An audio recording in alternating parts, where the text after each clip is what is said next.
Okay, welcome to the December general meeting of the Human Rights Commission. I'm Kyle Bussey, chair of the commission, and what I'd like to do is just have everybody go around the table and introduce themselves. Well, we don't really have a public day, but we do have the camera, so let's do a quick introduction, starting with Myra. Myra Verla, Amy Samara, Christine Rantal, Ashley Horn, And Abdul Majidi is right over there. And I'm Kyle Bussey. Really good. Diallo Bennett. Alan Lazo. Emily Godfrey. I hope people find us. I hope so too. There is a sign, so yeah. But first of all, we are lucky enough to be catered tonight by Mekong Bistro, and so I just wanted to recognize our caterers. And so, would you mind introducing yourself? oh yes, Jai Wayne, and Savannah Coots right there. Thank you very much. One reason we want to introduce you to folks is because in Cambodia and in Laos, human rights isn't just an aspirational statement that folks poo-poo about. In the same way that our Congress failed to ratify the Convention on the Universal Rights for the Disabled. This is what folks live for and live by. So when they come to America, these families really believe this stuff. So please don't break their hearts anymore. Enjoy their food. Mekong Bistro. We sent some cards around. And out in the east end of town, where our ad hoc Asian Community Center has recently stopped, that's Lei Jin restaurant.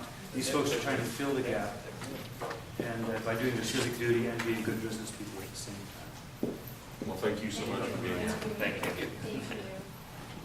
All They were right. such good sports, they brought plates and cups and spoons, because I forgot. No, we would Well, thank you very much. if you had it with our fingers. All right, so first thing on the agenda, we just need to look at the agenda and the minutes from last week. If anybody has any substantive changes to, let's start with the minutes. Please speak up. And there are two different sheets for minutes because Alan took over the note-taking about halfway through. There was a market decline in the quality of the minutes.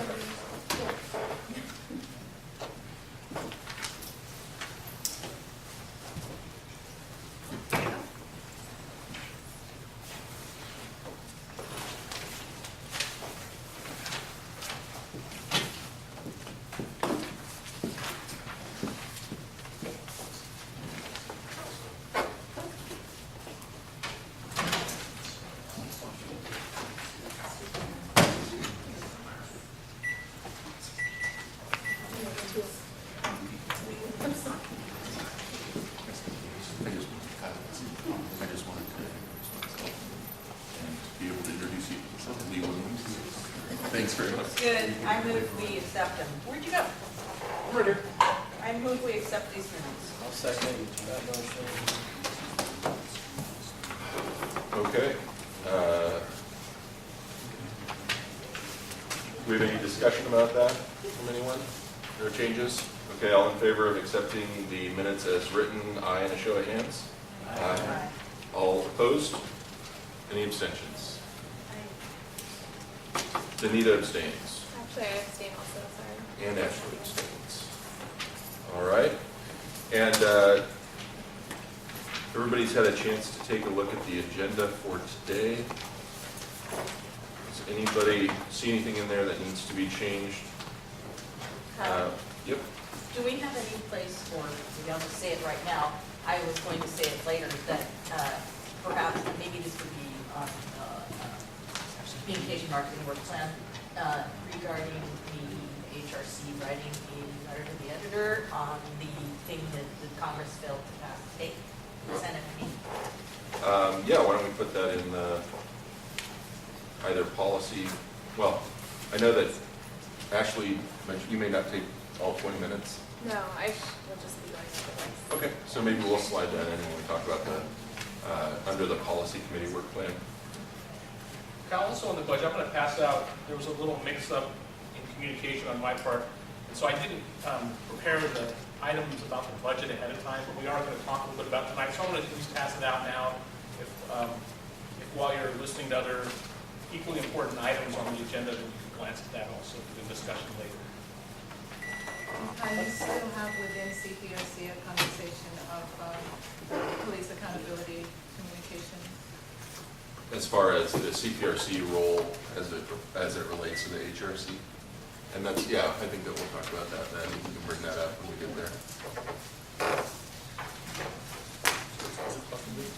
The Community Oversight Advisory Board, that's a separate issue. So we'll get to both of those. Okay. It's from the package, not the rest of it. Yeah, you don't have one? Oh. Can you please grab me one more? Sure. Okay, and another change that we have is under the meeting OAME section, Lee Williams is going to be doing the presentation, and he's going to be replacing Sam Brooks and Morgan Guerra. So that'll be a change on the agenda as well.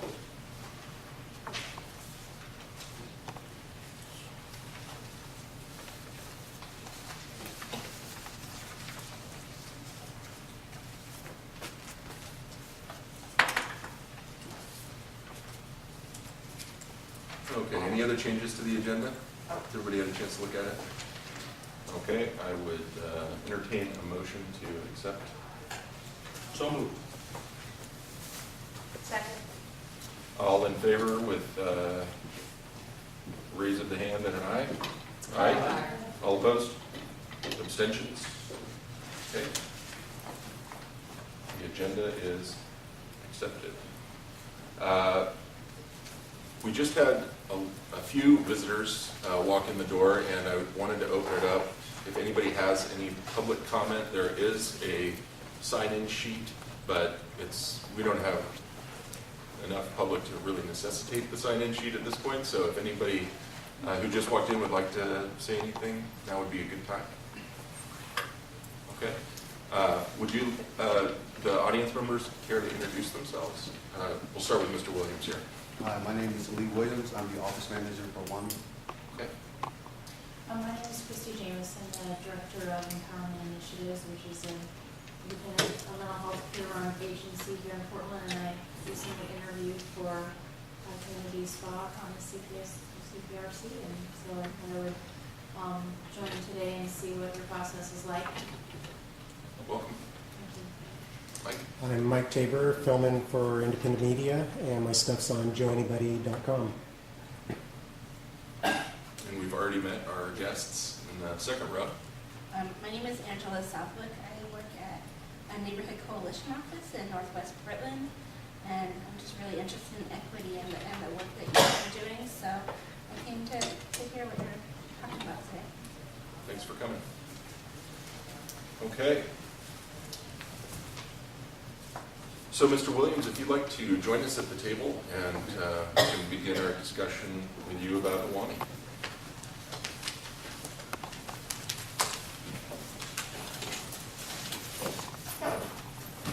So do I start now? Go ahead.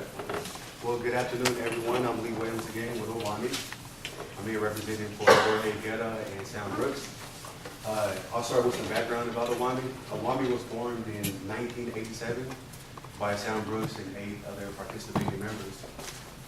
The mission of OAME, they started it to promote and develop entrepreneurship and economic development for ethnic minorities, women, and emerging small businesses.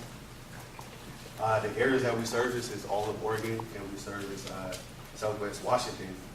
And one of our main missions is to reduce racism and discrimination, so all ethnic groups and women can all have an equal playing field. And we offer technical assistance, marketing, access to capital. This is our business incubator. We have about 25 to 30 tenants right now. So we have a restaurant here. We also have our youth store, and our tenants buy for the youth store. We have a youth entrepreneurship that we do every year. And we teach youth how to be entrepreneurs, how to start and own and operate a business. And then also, every year, we also have our trade show. We have an annual trade show that we host at the Oregon Convention Center. This year, next year will be our 25th anniversary, and we're gonna focus on the past, the present, and the future of OAME. So right now, we're just getting ready for that, we're preparing for that. And also,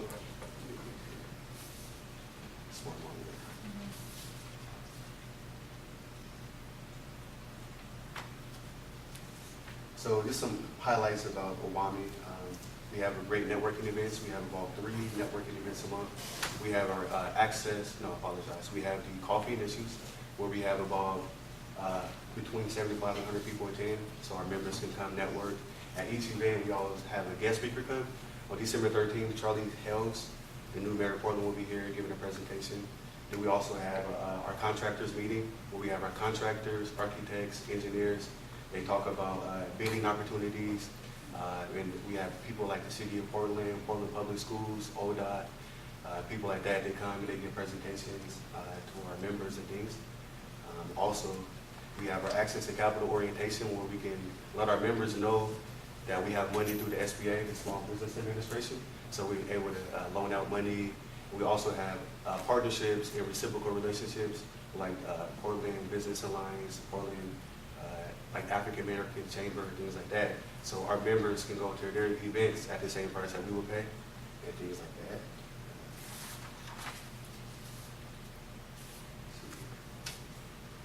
And then we also, Sam Brooks, he's the founder. We have a board of directors. He's the head of our board of directors. So we like to work with our members so we can make sure that we're on the right path and we're doing the right things for OAME. And we also have an advisory board, and they meet about once a month where we talk about the future of OAME, what we're doing currently, what's working, what's not working, and programs that we can implement that will best help our members and promote women, emerging small businesses, and minorities. Let's see. And another program we also have a brown bag lunch with Sam Brooks once a month. He started OAME in '87. He started as Brooks and Associates about 32 years ago. He said he started with 1 employee, now has about 300 employees.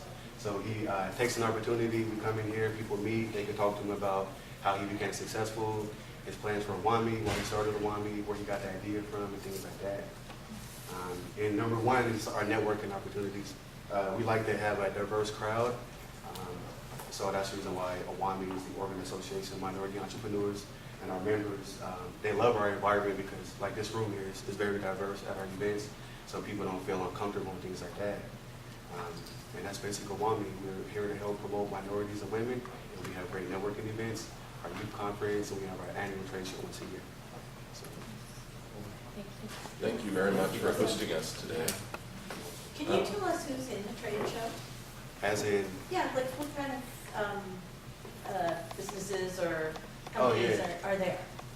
so in our trade show, we have right now currently about 600 members. So a few names of people that come, we have Multnomah County, Bank of America, Skanska, Turner Construction, Hoffman Construction, PCC, City of Portland, Legacy, PGE, Home Forward, Portland Trailblazers, Nike. And these are all people that participate. Those are some sponsors. And we have about 128 booths that we rent out. We're all sold out now. We do have a waiting list. We sell out pretty quickly because people want the same spot they had last year. So that's our trade show. We normally have about 1,000 people in attendance.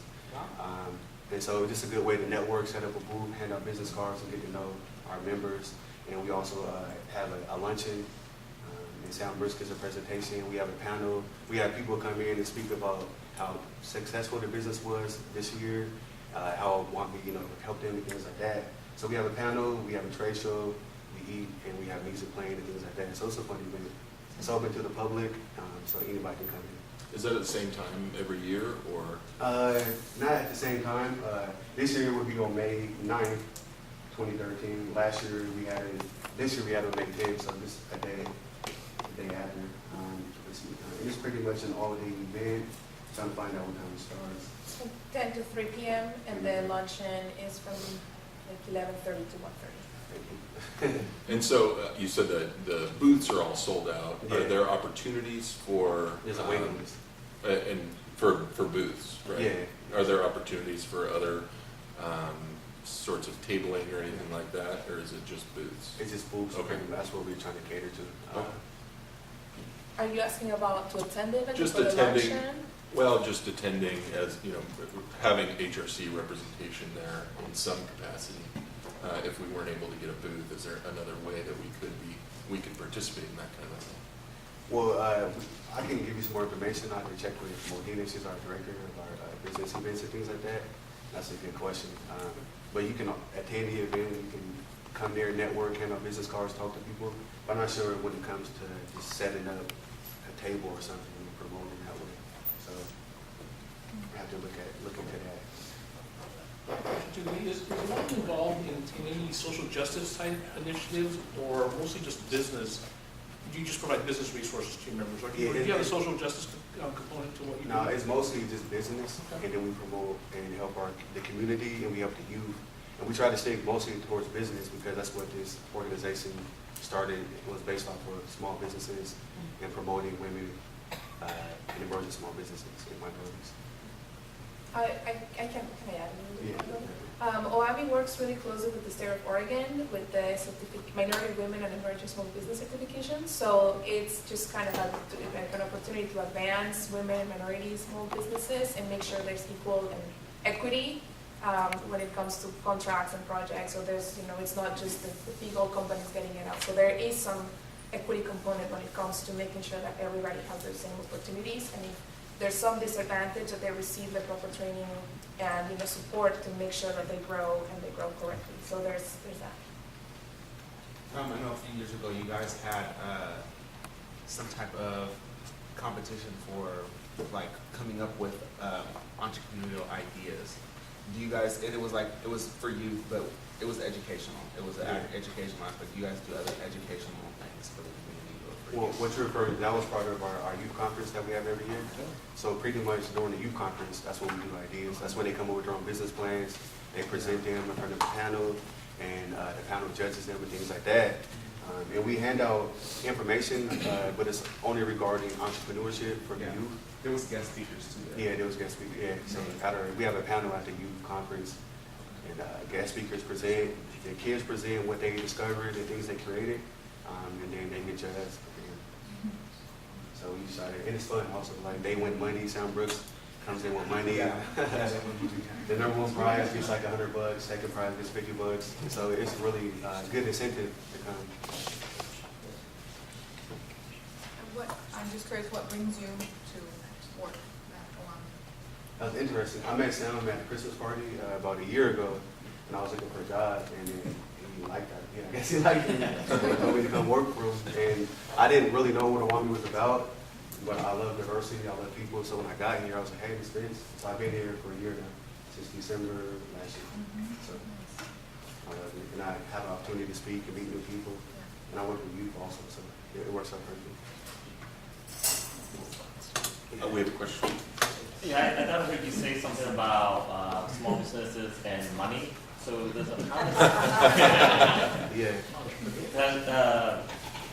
How does OAME contribute to helping small business as far as finding loans or funds? Well, basically, we have a partnership with the SBA, the Small Business Administration. So we have a loan fund that we can give money out to our small businesses. So we have our access to capital orientation. And if you're not able to get a loan, we have somebody named Matt. His name is Matt Rudder, and he can help you with other organizations that have grants and things like that. Okay. But for us, we strictly are loans. So you had to go through our orientation. Then he'll tell you about what qualifications you have to meet and things like that. I don't know all the qualifications when it comes to the loan program, but we do have the orientation once a month. So, and I can get you more information about that. One thing that Myra mentioned was that OAME is involved with making sure that from a statistical standpoint, that the laws are being followed and that we are doing the things that we should be doing to promote diversity in small businesses. And does OAME have like a policy or information bureau or arm that keeps track of whether or not the policies that are being put forward by our legislature or by other lawmakers are actually being followed. And because it seems like, from our perspective, from, you know, especially with thinking about Ashley's presentation coming up about the ideas for the policy committee, that would be something that would be really useful to us as a Human Rights Commission if we want to make sure that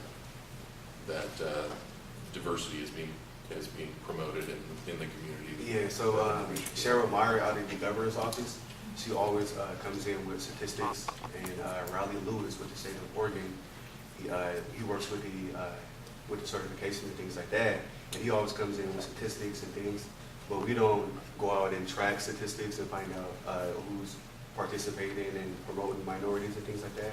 But our members come in when we have these meetings, our contractors, architect and engineers and people, they'll come in and let us know what's working and what's not working in the community. So, is there any more questions? All right, well, thank you so much for your presentation and also for hosting us today. No problem. We really appreciate it. Thank You guys are the first of this year that we've visited, so Oh, yeah. Well, hopefully you're starting a trend. Yeah, Sam Norton, they give their regards. All right. Thank you. Well, thank you very much.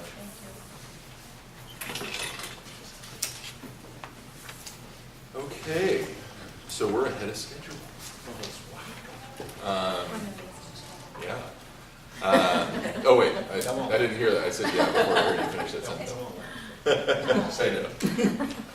So next on the agenda is the Discovery Committee, who's finally going to have an opportunity to speak for more than 30 seconds.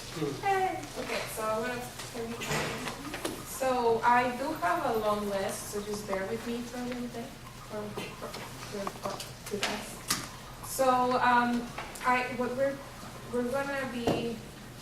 we're passing around again the work plan and also a form that I will be talking about in a second. But first, we want to give an update on public comment, and we have been, the Yellow and Amy have been following up with the racist graffiti situations, and also with the ending the campaign ban of Vigil TV. And so the communication's open. There hasn't been any final decisions or anything specifically that has come out of it, but it's, you know, it's there. And in regards to Epoch Times, she asked, or is looking into asking to give a presentation in one of the HRC meetings about a specific topic, and anybody want to? Yeah, just briefly, and please correct me if I'm pronouncing this wrong. Epoch Times is, as a review, has been, they believe, receiving some vandalism in terms of their stacks of newspapers being removed. So she's concerned about that, and initially... Who's she? Sorry. I don't have the piece of paper that's Sure. going around.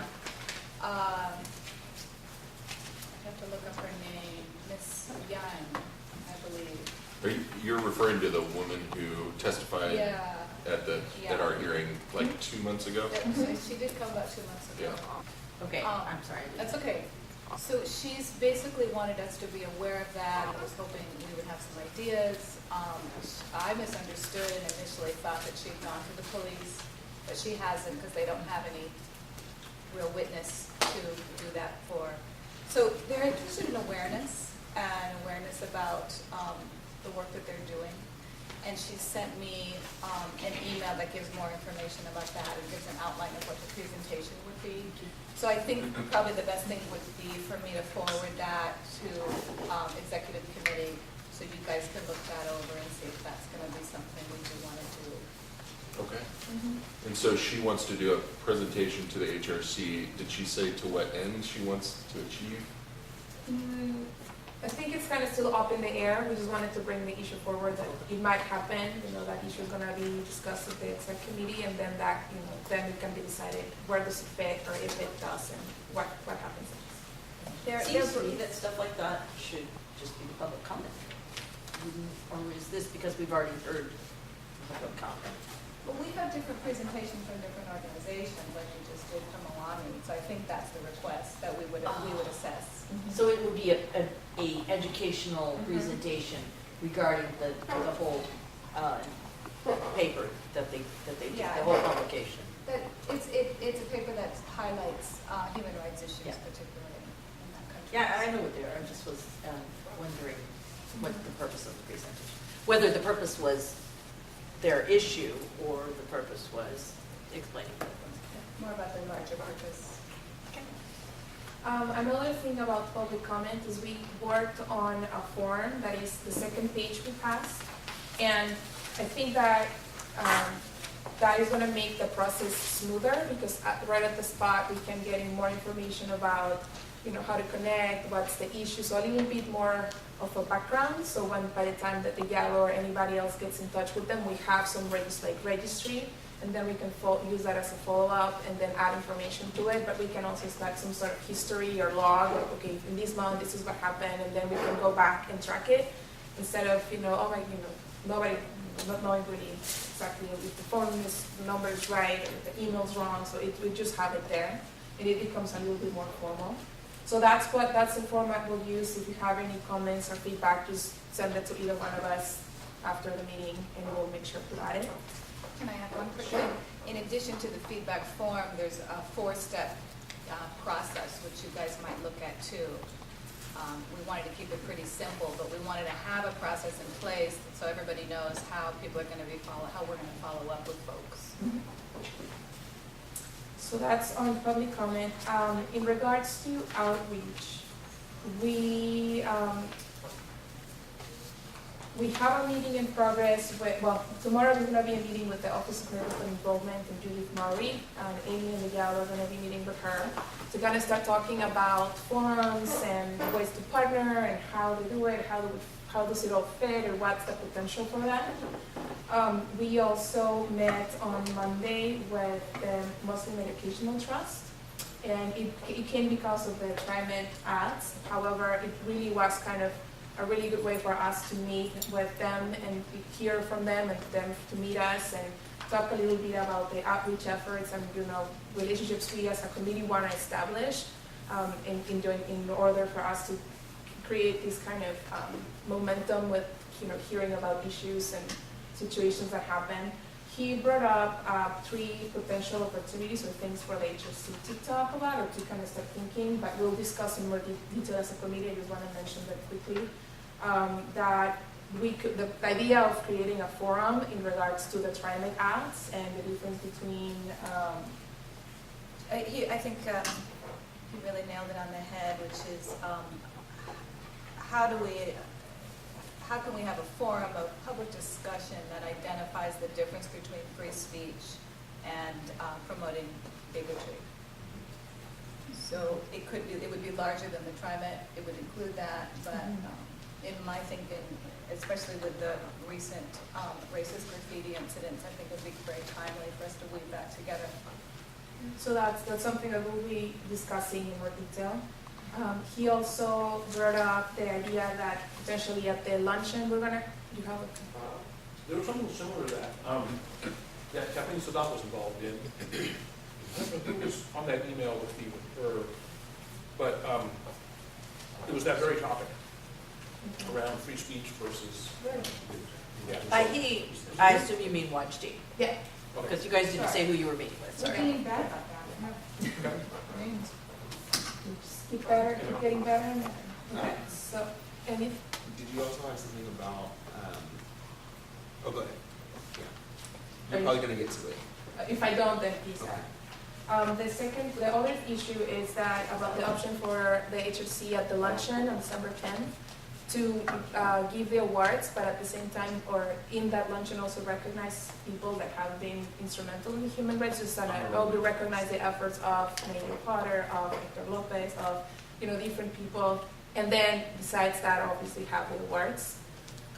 And then he also mentioned the interest of Rania and to join the HRC or have somebody from MPT be a part of HRC whenever it's possible. If they want to apply. Mm-hmm. So yes, we'll keep communicating with them, and At the OAME, like Lee mentioned, in on December 13th, Alan is going to be sharing at the Coffee and Issues Forum about HRC too, right before Charlie Hills or after Charlie Hills. So it's going to be a really good combination of the city of Portland presenting and HRC. If you guys are able to come, it will be great. I will be here definitely, and Alan for sure. And if, afterwards there's the annual celebration, so it's going to be networking and food and music. So it will be a nice transition if you guys can come. At 4, December 13th? at 4 At o'clock, 4. from 4 to 5. Then we have business after hours from 5 to 7. Mhm. We have food and DJ, music, all type of things. So it'll be fun. So it will be good. So the public can come to the Charlie Hills portion or cannot? Yeah, it's Yeah, you open. can. It's And open. that part starts at 4 or 5. Mhm. 4 o'clock, and business after hours is at 5 o'clock. So following the coffee and issues, we're gonna have basically fun, a party, networking, food, and dancing. And everybody that's at the Coffee and Issues meeting introduces themselves. Normally the presentations take a long time, but you know who's there. So if there's more people from HRC there, we can say, the representatives for the HRC are in this meeting. And then if you can stay at the networking event, then we can use that as an opportunity to meet more people. Where is this gonna be at? Here in the large conference room. Do you reserve in advance on the website, or? No, you can just come to the event on the 13th. There is some cost for the, For business after hours, if you're not a member, it's $10 if you want to eat, but you can still come and dance and have a DJ and whatnot. So non-members $10, for a member it's $5, and we're gonna have Mexican food, Ethiopian food, and some. and Thai food. And Thai food, there you go, she knows. So is the coffee thing starts at 4? Okay, so 4 that's to after 5. hours is 5. Coffee and Issues 4 to 5. And then 5 to 7 is business after hours, annual celebration, and that one costs $10. Okay. For Coffee members. issues is free. And it's only 10 if you want to eat. If you don't want Coffee to eat, is you don't free. have to pay, so you can still come.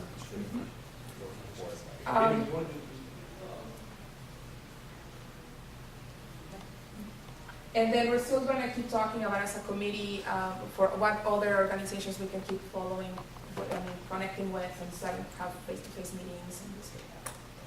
So when it comes to work plan, we also passed around. I'm sorry, I wanted to go back to this. Is this going to be something that's going to be like available on our website if they want to contact us, or is it going to be handed out to people who come to the meetings, or what's the plan? We figured that once that we have the staff person, we'll coordinate that directly with whoever. So it can be, do we need to, we'll make that directly with the office, basically. The The webpage, and also make sure that we always have copies. So we'll tackle it both ways. So if somebody doesn't come to a meeting, they can still fill that out. And I just wondered, I can see it for getting feedback to the people. This is really great. I just wondered how they would know, how they would get this. Yeah, I think my sense was we weren't sure if we had capacity yet to address something like this available online yet. But for sure, we could get the kinks out by having it available in paper for folks in person. And then try to maybe hope to develop this to be available online later. Well, I do think you could get this as a PDF online pretty easily. Yes, but we would have to assess the capacity first before. To I'm not worried about the Oh, technicality. to respond. To respond. Yeah. So now, when we first started talking about this, my understanding was that this is a form that would be provided to people who come to these meetings and give their public comments, so we can be accountable to them. Now, if this is something that was available online, are you suggesting that somebody could go online and fill this out, and then we would, or our assistant would bring these to the meetings, or I'll bring it to someone. If somebody cares enough to want to communicate a human rights issue, yeah, to me, I mean, it should I be think brought to that's great. someone. I don't know who that would be, but. Yeah, I don't know either. They would forward it to the correct committee that was focused on whatever issue, and if we couldn't do anything about it, then we would still follow up with them. Yes. on that one. Right. Yes. If it's a So maybe police that's issue, more like the refer to the stage police, 2 things like that. piece Yeah. of this. Yeah, I think that's great. So I think you hit on it. I think first we need staffing, the second the process, but the third clarification what this means, so we won't get indicted with people actually reporting incidents. So this can be read as like especially when you look at the, we will respond within a week for the city, they would think, oh, maybe this is for incidents as well. So how can we clarify that we just regarding, if, especially when we put it here is fine, but when we put it online, it can be different expectations of people can translate it. Okay. Yeah, I could definitely see it getting busy. So I'll provide some perspective on that if I can, because that exact conversation happened between Dante and I about 6 months ago, when they were going through the website when he got here, and he said, there's a feedback form on the website. Who does it go to? What happens to it? And I said, I don't know. And so it went away. So it used to be there, and that's the exact issue we have about a form online, is what is exactly what he said, what is the process behind that? So, Yeah, to me that's this more is like a a good stage conversation. 2, once the person gets in, and then we'll, it's more like long-term planning, but yes. Okay. It can definitely happen. So, in the work plan, we also made some minor, well, an update when it comes to the forums. We're planning on having forums about human rights issues, and in our last meeting, we talked about the idea of having 5 forums per year, one in north, northeast, southeast, southwest, and northwest, and making it more kind of like a spring series. So, I mean, it's kind of ambitious, but we're gonna try to make it happen. So, ideally, it will be in the spring, and they will be kind of close to each other, but then we feel like it's very marketable. And then now, hopefully, we'll have a person in the office, so that, a lot of the support needed can come from the office. And then, but our budget might increase, obviously, because it's one more forum. So instead of 4,000, we will request 5,000. But something that came up is that, as when we met with Watji from MET, he suggested, as one of the suggestions, well, why don't HRC hold a forum about, this? And we're like, yeah, that would be great, but if we already have, 4 or 5 forums scheduled, and then something like this happens, how will that, how do they play out? So we would like to have an extra kind of like a as needed or pop up for colleagues somewhere, like if there's some need to have a forum in this fall or have an extra forum whenever it's needed, then we have the budget for it. So we would like to request $3,000 more for that piece to have that flexibility so we can hold forums and do that. So I'm not sure how that works. Do we need to make a formal request, or do we touch base with the exec committee or for the budget? Yeah, I think, Alan's handling the budget stuff, so. I was just saying, if you look at the sheet that I handed out, there is a line item for, under visibility, under discovery, community discovery committee, public forums. Yeah. So there's $2,000 right now, so that was an assumption that it was 4 events at $500. So you're saying you think it's, Double that. yeah. So the one thing about these numbers, as you can tell, they're pretty general. So we could move funds around, and we would just, be moving it from another space to that. And there are some other categories there that we might be able to use that for. But I agree. I think having the ability to do a pop-up forum could, the way it was done before was underneath the task forces. So that would be the other place where it might fall into somebody's budget, or it might be, if it's a police issue, it might come under CPRC.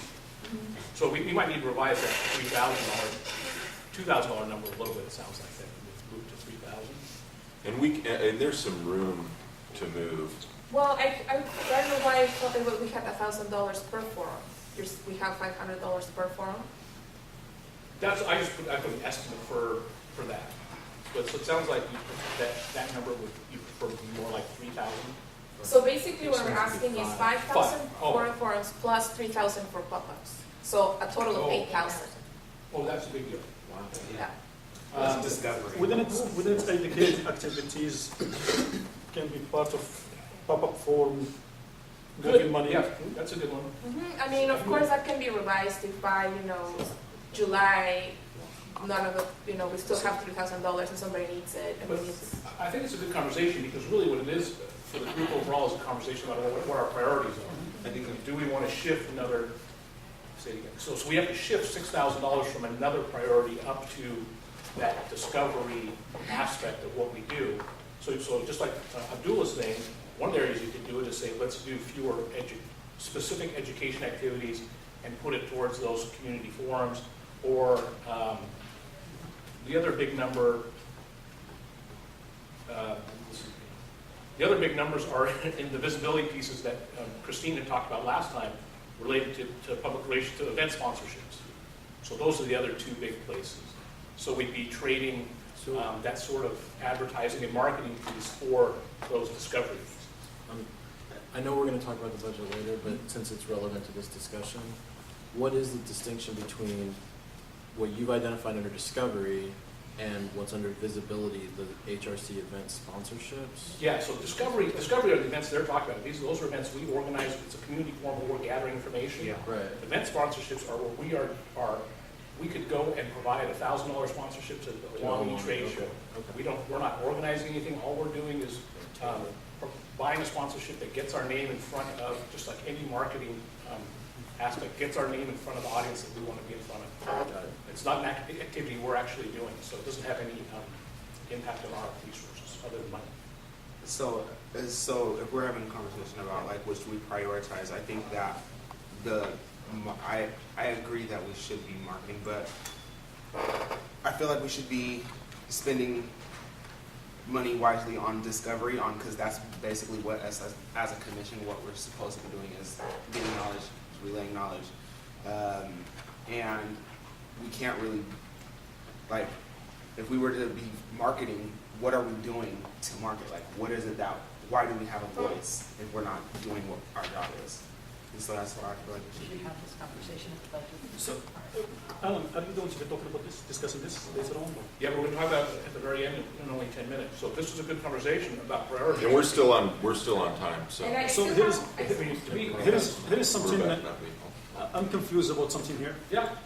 I thought the chief's office is picking up the CPRC building community by understanding diversity. Why are we picking this up and there is nowhere that mentioned us as a person who's providing it? It always comes as the chief and the police department is doing it. We've tried to talk pretty clearly with Assistant Chief O'Day that if we're going to provide resources, and if we're going to provide more resources, we provide a lot of resources to them with the time that Damon puts in that subcommittee and others, that we want it to be promoted as a partnership between CPRC and the police group. That they need to be clear that that's the way we hold up that project. So we are actually in a partnership to bring Dr. Graves here, which is the big piece of that sponsorship, $5,000.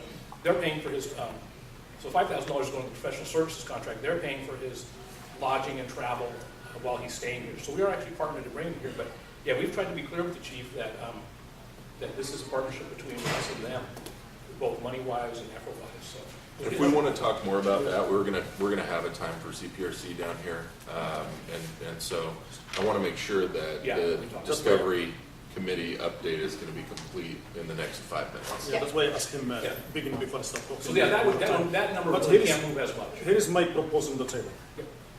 We'll move 4,000. We'll move 4,000 from the 2,000. We'll move 4,000 from education to community discovery, and hold it at 6,000, with the indication that if any event that came as an extra, where we are going to be pulling, designating and identifying where we are going to put that extra 1,000 or extra 2,000. So not pull that 3,000 ahead now, and we think there's no money in the rest. Just hold it at 6,000 there. Then if something come up, then we'll discuss where other places we can pull from. So that line that is education activities literally would be 2,000, and then the top would be 6,000. Because when we're doing forums, we're educating as well. And Well, in my opinion. That's fine. I mean, along those lines, I guess, are you wedded to doing 5, and are you wedded to doing 5 in the spring? 5 because we want to tackle the area of the city, north, northeast, southeast, southwest. So it's not just public forum always in the same area. Mm-hmm. And we want to do a spring series so there's some continuity. So we said in the spring or each year, you know, and then people start identifying, oh, the spring series. Oh, you know, this is happening instead of having them all over the place and there's no Because this way is of tracking. July to June, right? Yeah. Our budget. July 1 to June 30. Okay. Because, I mean, if you were open to thinking about structuring it slightly differently, you could do maybe 2 or 3 in the spring, and that would come out of the money that we're talking about today. And we could do two or three So that over the year, we've done 5, but we do them in the fall after the new fiscal year starts. That comes out of next year's budget. But then when you But- do but this it bud- next spring. That's right. And then, This one. for continuity purposes, I think it will be difficult to, to say what's going on in this. I mean, we can talk about it. I mean, we're open, but we can talk about it. Yeah. Anything else about the funds? No? So the last piece of our agenda is that the Commission on Disabilities, Lalonde said her apologies, she couldn't make it. But she wanted to invite us, they're gonna have a happy hour in January. If anybody's interested in attending, let me know and I'll make sure to share the information by email. They also have an art event on Sunday and I have a flyer here, Sunday night. If anybody's interested, I can also pass that around. And she also mentioned that there are 1 or 2 people from this Commission on Disabilities that are interested in joining or being part of HRC. So that's another potential. Did that make it onto this agenda, Kyle? Ex officio. Yes, it did. Did it? Yeah, invitation to Portland Commission on Disability. Yeah, so that's on the agenda. And then Okay. last thing from us is that I know we had a lot of updates, which was good to have time. But also we're gonna try to tweak it so we do more like a monthly email with just updates. We're not expecting responses, we're not expecting threads, this is what's going on. Then when we get to meetings, we'll share information that requires, something that we bring forward or something really important or something that we wanna have a discussion about. And we're gonna try that and see how it goes. And that's, Do that with my board. so that's it from us. This is very ambitious. I wish you luck. Thank you. You guys are asking. Thank you very much, you guys. That's great. That's exciting stuff. Okay. Paula, do you need to go? It's 4:55. Yeah, if somebody wouldn't mind taking it. Can we? Alan's a total fall Nope. down No, you don't want me to take those again. I would do it, but I'm trying to keep us on track. Can somebody take notes and it's instead Yay, of Paula? thank you. Ashley, thank you very much. So Ashley's going to be taking notes for the rest of today. And maybe I'll take notes while you're doing your, Yeah. That makes sense. yeah. Okay. Hey, Paula, I have some flyers for the Monday event and some buttons. So, At the church. Christine, do you have a communications and marketing committee work plan update for us? I do. All right, why don't we get started with that? Everybody got a copy? If not, they're over on the table. Wow, how could you not print this out in color? Come on. Sorry. It is. Gorgeous color. It is beautiful. Color. I'm sorry. There are some extras in color. Okay, thanks. Just Well, at least you know I'm printing it out at my office and actually paying attention to what you send me. I did, a work plan based on the outline that I presented at our last meeting. The only thing I didn't, speak to was the annual Human Rights Award event because I'm just not involved and I figured you can speak to it better, those involved, and we can whip up a process pretty quickly. But this is, I kind of formatted it in a way that no one person would be kind of overly burdened by a project, working as a team. That's kind of how we do it at Virginia Garcia, not having a marketing person. Anyway, I highlighted the different players so that you could kind of see how everybody's working together. And does anybody have any questions about it? Concerns? I read the whole thing, but under in-person marketing, so those are events that HRC members, that aren't ones that come through the HRC, but we're representing the HRC there? Yeah, that's, networking events, or if we decide to buy a table somewhere, but yeah, mostly like networking events, or say if, we weren't doing the HRC Awards luncheon and one of us wanted to go and represent the HRC, like that would be an example. The cost would be covered by HRC for the person to attend. The person would go, they'd network with everybody in the room. Everybody would find them amazing and want to get involved in HRC. It's, they'd wear their name tag so that people could point them out, and then, you know, the person would come back and kind of recap on, you know, was this worth it or not? Was there an ROI here? Yeah, I think that's kind of like what we did with the one that you got us seats for, free seats for. Minority My- voters. oh, Oh, the. OMLB. Or OLMB. Yeah. Uh-huh. So, but I just want to, as Right, far as. exactly like that. Yeah, as far as mechanics go, I think that we want to add a step there where the person that's interested has to sort of ask permission from somebody or so they have to. Member two. Well, but this is, they've already attended and now they're being reimbursed. No, identifies an event that they would like to attend. Then they ask the executive committee if, well, maybe two wouldn't be the one, maybe I should say if they would reimburse them for the cost of attending. So that's going to be my next point, Yeah. because actually, you don't want to go through that step, because we can't reimburse people for things. So that's what I'm saying, they've got to ask, essentially, the exec committee if they can go. The exec committee has to tell the staff person to pay for the event, and then the person can go. Okay, So nobody should pay for their event and then try to ask for reimbursement. Okay, There is a cost, so right? if they can If attend the there is a event. cost. If there is a cost, that's right, that's right. Yeah. So If they just as far can as, attend the event with HRC covering costs. Right, and to arrange for costs to be Arrange paid for by the payment. OEHR. yeah, pay for payment. We think it would be a good idea to have a form that just does that easily so that we can say, we want to attend this event, send that off to the exec committee, they send it off to the staff person. Give that to us. I mean, I'd rather just send an email saying, hey, I want to attend this event. Yeah, and- I don't like to create too many And it's forms. easiest if they can pay for the event with a credit card. Okay, I'll mark that down. Well, Easy, Why not but do wait, it? why would they pay for it with a credit card if we're not going to No, reimburse no, them? if it's able to be paid for with a credit card. Oh, I see. No, saying so so you don't, nobody can get reimbursed for anything that you pay for. So if you pay for anything and want to try and get reimbursed for it Kept a long by time. the city, you won't get it. So don't go through that process. Okay, I'm catching, I'm picking up what you're putting. So, and so when you want, if you want to attend an event that you want the HRC to pay for, the easiest way is an event that can be paid by credit card. Got it. Because they have a credit card now. Yeah. Otherwise, they have to sign the place up as a vendor to issue a check. So there are some places they already do that. Okay, Checks are very difficult to write if they're not already a city vendor. got it. Other stuff? Other processes? Yeah, Alan, you're probably a great person to actually go through this and tell me what's Okay. what.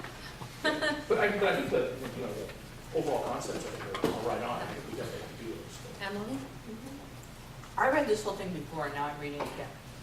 You just can't stop. I'm sorry? You just can't stop. So No. I'm just thinking that on a few of these, you could probably remove a step or two to make the marketing chair's job a little easier, Uh-huh. including, or the HRC's job a little easier, like regarding press releases. I don't think the HRC has to approve a press release. Yeah, I didn't know about that, so I just put it in there not I- knowing. I would think that the marketing chair has to approve it, and perhaps the chair. Okay, so then it would be, Certainly not the whole HRC. That would just be really limiting, you'd never get okay, anything. so the chair would approve it then? According to the bylaws, the executive committee is responsible for the messaging with the press or Okay. with the public. So And so executive. the chair is the the chair of the executive committee. So I think Chair is fine? that's fine, Okay. yeah, because you don't want to get too many cooks in the kitchen. Right, And you yeah, I definitely- felt that way As too, and I we've was like, learned. oh, how are we gonna do this? Even when you just brought up the statement before, I like looked at the process and I was like, dang, how are we gonna get this thing out? And so this kind of speaks to my But concern. you really have to try to streamline a little bit. And my other question is, Mhm. I know there's an HRC email list. None of us know who's on it Yeah. or who gets anything from it. Mhm. And that would be something for our staff person. I mean, I don't know that that's part of the plan, but to beef up Yeah. the list that exists. Right, I have absolutely no idea who gets anything. yeah, so I'll just make a note that, maybe I can work with Polo to take a look at the email list or. So that for me will be, I'm hoping that I'll bring the staff person speed, and I actually possess the Okay. list. Oh, you did, the press list. You It's got don't 150 people on it, and we got 40 rejects. The press So the list. very that first hasn't thing this been person, updated. that's right, the very first thing this person is doing is updated. We actually should have two lists, a media list and then a list of people we know, which I don't know actually exists. Do you want us, our organizations, to send you our press lists in No, case there's but we want you to information send it that to the you support need? person when they come, our staff. Yeah, definitely. that's When what a I staff- mean. Yeah, when a staff person comes, we will ask them to go through a big process of Okay. one of their big jobs, because the other half of their job in the office will be media, will be to make sure that they, Messaging. yeah, exactly. that- Okay. That they are doing that Thanks for for us. doing So that means that the media release that Paula sent out for the human rights luncheon is like, was rejected by 60 of the. 40. Oh, yeah. 40. Only So- That's interesting. But we're getting there. Oh, I have another question. Okay. Another suggestion would be, I was reading on your electronic marketing.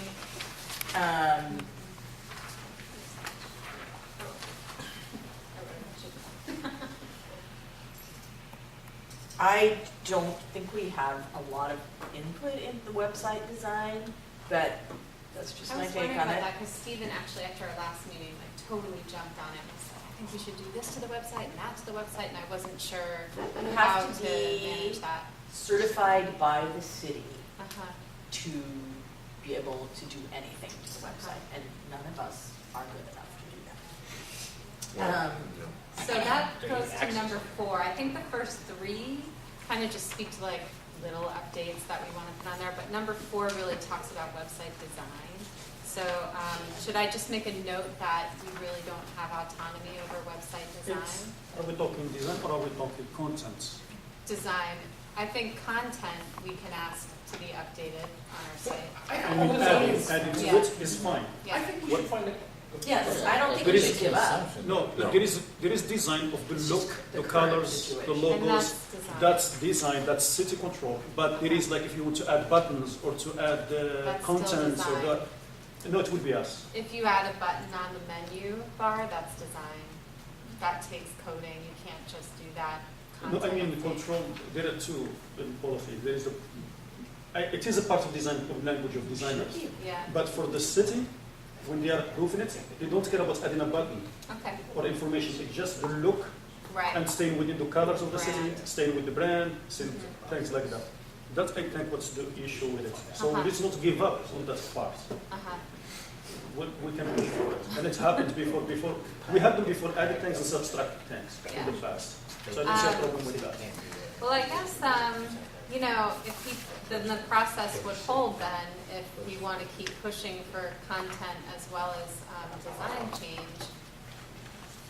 Well, there's no reason to not ask for it. Yeah. Uh-huh. I mean, Yeah, well, we can absolutely. ask the question, and especially when we have, I mean, we have Always a very just get- sympathetic director right now, and we have a very sympathetic administrative assistant to that director, and she's been great, so. But she I doesn't think- know well, how to put anything on the website. Well, but, you know, she gets things done, and she's figured it out for us before, so I think we've got it's a good opportunity, we're in a good space to be asking for those little things I that think are a website pretty design, benign. redesign would be awesome. Yeah. That's a huge job. Especially things with having a new staff person coming on, just building that relationship and expectations is a right opportunity. And the fact that the staff person's other job is going to be media related is going to be really useful to us, because there's going to be a lot of crossover there. So do we feel good about kind of the process that someone would go through to attempt to try to change the website? Yeah. Okay, and then we can just revise as we learn more. Yeah. Although that's a huge job for the Yeah. marketing chair. That's what I was That's just a gonna say. really, website redesign is giant. Not if you hire a contractor. Well, right, but then that has to be in I've the done budget. website redesign for like 6 years, and so, yeah, and that needs to be in the budget, which was gonna be my next thing. If anybody wants a website redesign, don't look at me. You can look at like my Rolodex, but. I mean, it sounds like in there you're volunteering then to funnel all the content that needs to go to the website. I'm basically volunteering to kind of manage these processes and do some editing and writing where appropriate.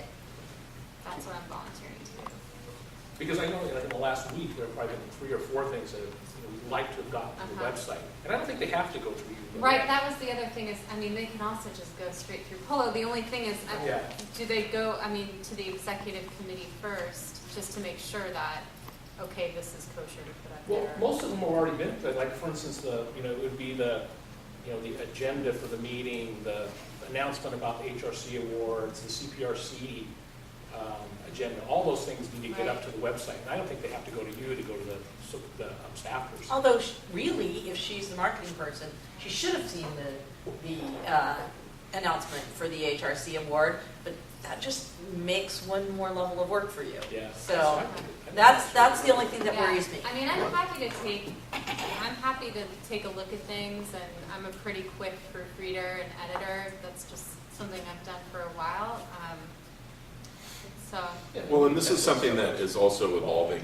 And it And helps so to if keep it things works, in the that's same great. voice a little bit, to have one person always looking at Definitely. something is, I use a certain style of grammar, someone else uses a totally different style, but just making sure all of our documents are in the same style, one's not wrong or right, but just that they're uniform is something that I'm Well, a template would be unreasonably great. passionate about. I have no idea why, but. Danita? So in talking about adding content to the website or creating links to information that supports the work of our subcommittees, or like CPRC, if we reach a point where we have the curriculum that's being used and linked on our website, then CPRC can just come and to our staff person and have that link there. Or if there's policy recommendations around housing for the housing task force. Is that what I hear you saying, Alan? That's what I'm saying, but I guess what I'm reading in the process is that it all goes to Christine, which I would be wary of.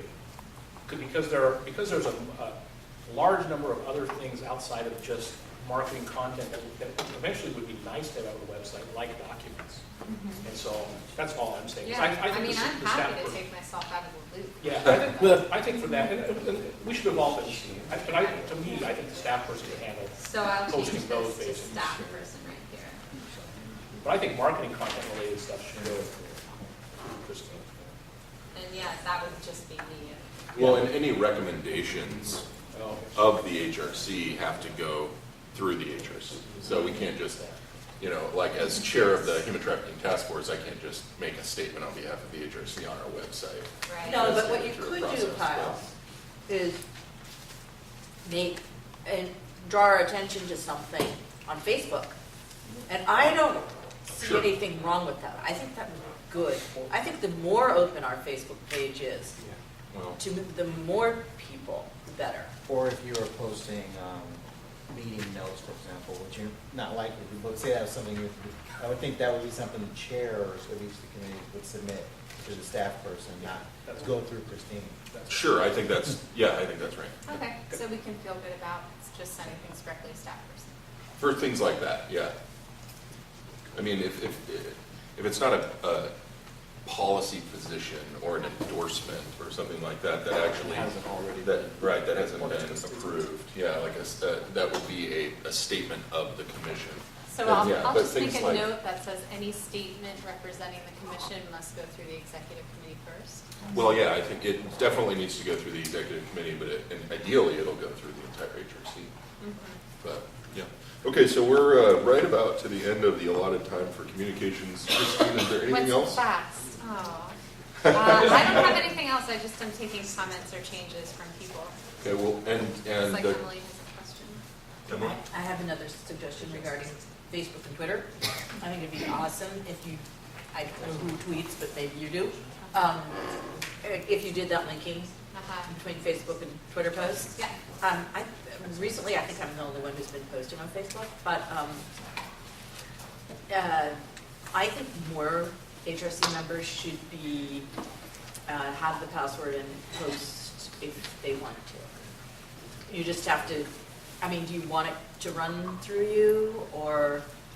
I mean, in my position at VG, my experience has been, and in my past positions at other organizations, that it's great to have one person kind of managing the account, so you, again, get that one voice kind of tone going, and it's not kind of all over the place, but I'm totally open to you guys want to do. I mean, it would be easy for me if someone emails me and is like, hey, post this on Facebook, and I take a look at it and post it on Facebook, you know? So if the Discovery Committee was having an event, they would say, do something about this and put it on Facebook. Right, yeah. Do something about this next week and put it on Facebook. Yeah, and you know, anything. And we could go that direction, or we could just give everyone access and everyone could just post their own stuff. Well, are you okay with people going through you to do that? Yeah, I'm on Facebook all the time. I mean, I would be no big deal for me to just like hook into HRC and post some things. I agree with Christine. I think it's just easier to keep track and to make sure that, you know, so everybody knows that it goes to Christine and then Christine does it when she has time and she knows how to do it. I mean, I believe in having the door open, like if I want to post something and I have the capacity to, but because of keeping track and making sure that, you know, there's that, you know, normally we'll go to Christine, so that's my preference. So we're going to take pictures of the event on Monday, and I was planning to just post them on the website. I mean, on the Facebook page. That's a big job. Do you want to do that? I guess we should think about, you know, do you have like Dropbox? How would you get those pictures to me? What would that I do have look like? Dropbox. I have all those things. I can do all of that. It's just, Yeah. I don't know. Yeah, I mean, I think, what is the general commission sentiment here? I'm definitely open to both directions. From my side, is Christina, I know you're smart and capable. I just say like, everybody will be dumping everything on you, and you'll have a lot to do. We can maybe use your brain, your capabilities in other ways that is more. I think for me, in my opinion, it is nice to have one person in charge or controlling one account. But what about the staff person that we're trying to hire to be doing that part and communicating with you? Right. That would be a little bit easier. And for us, if we want to submit anything, we can submit it to the staff person and let them know, can you please go ahead and add this? Or that's what I see it's in long term going on. Otherwise, yeah, just pictures can be a lot of work, and if you didn't get them right and format, or I don't know, Yeah. which ones to put in there, which ones to... Tags. Yeah. I don't know who anybody is. We can't tag anyone on our page, our Facebook page, because it's its own thing, and it has likes, but it doesn't have any friends. Yeah, I think I recall. So we can't tag anybody on there. Okay, so let's see here. Which is too bad. So I can work with the staff member to join the accounts. We don't have a Twitter account, do we? We do. Okay. We do. I didn't know. At What's our Portland Human handle? Rights. At Portland Maybe Human Rights. somebody can shoot me an email with all this information, because I actually don't have the We don't use login it and the same way. password or anything for any of these accounts. It's so- Alan. Alan's got it. Yeah, Alan, can you We send me we all don't this use it. information? I just grabbed it when I was trying to grab all the branding that we would need. Can you send Christine that info though, the password and everything? So for now, I would be happy I'm going to to try to send. move us on to the next phase, but for now, we're going to go through Christine to do like things like the Facebook updates. And, I will and- email Christine when the time comes and say, hey, you want me to do this, or do you Yeah, want to do and that? also, And- yeah, do it. So for now, but as we're going to talk about in a little bit, we expect the staff person to be on board at the first of the year, or at least within a couple of weeks of that. So for now, we'll go through Christine to do these things according to her plan here that she submitted. And once the staff person comes on, then Christine, it'll be up to you to work with that person and try to kind of maybe reorganize your thinking on that. Yeah. So that it's doable for you and it's It not also a depends on second full-time the job. talents of the person It that's does, hired. yeah. And so we'll just have to take that as it comes. So Alan, just an AR for you to send me that information, so that come Monday, when I get that email from Emily, I'm not like, I have no idea how to actually even get on this account. So Okay. for the only media that we actually have any control over is our Facebook page and our Twitter account, and e-blasts if we do them. And I would say to devote your energies on those would be a great idea, because we can actually get stuff out there and do what we can to get it out to the public in a pretty I mean, just read the processes and you'll see where my energy is devoted. I mean, everybody's energy is devoted somewhere. I just kind of linked it all up. So, I mean, like I basically, unless I come to the table with an issue that I feel passionate about, pretty much won't be writing the press releases. You guys will. You'll send them to me, I'll edit them, and then get them out. You know, that's kind of how that goes. So will you create a template for press releases that we can all use? Yeah, that was number one there. All right, thank you very much, Christine. Can I ask a question, procedure on the communications marketing? So obviously there are some budget implications throughout this, and I don't know why I didn't do it earlier, I don't even remember getting it, but they probably aren't built into what we see today, so do we want to have a separate conversation about that in the future, or try to hash through it when we go through the budget later? Let's just go through the budget and I'll update this with that. I just put in stuff, I didn't know what I was, I just put in like placeholders for numbers with my best estimates, so. Okay. And the other budget's the same too, so we'll try to reconcile those two.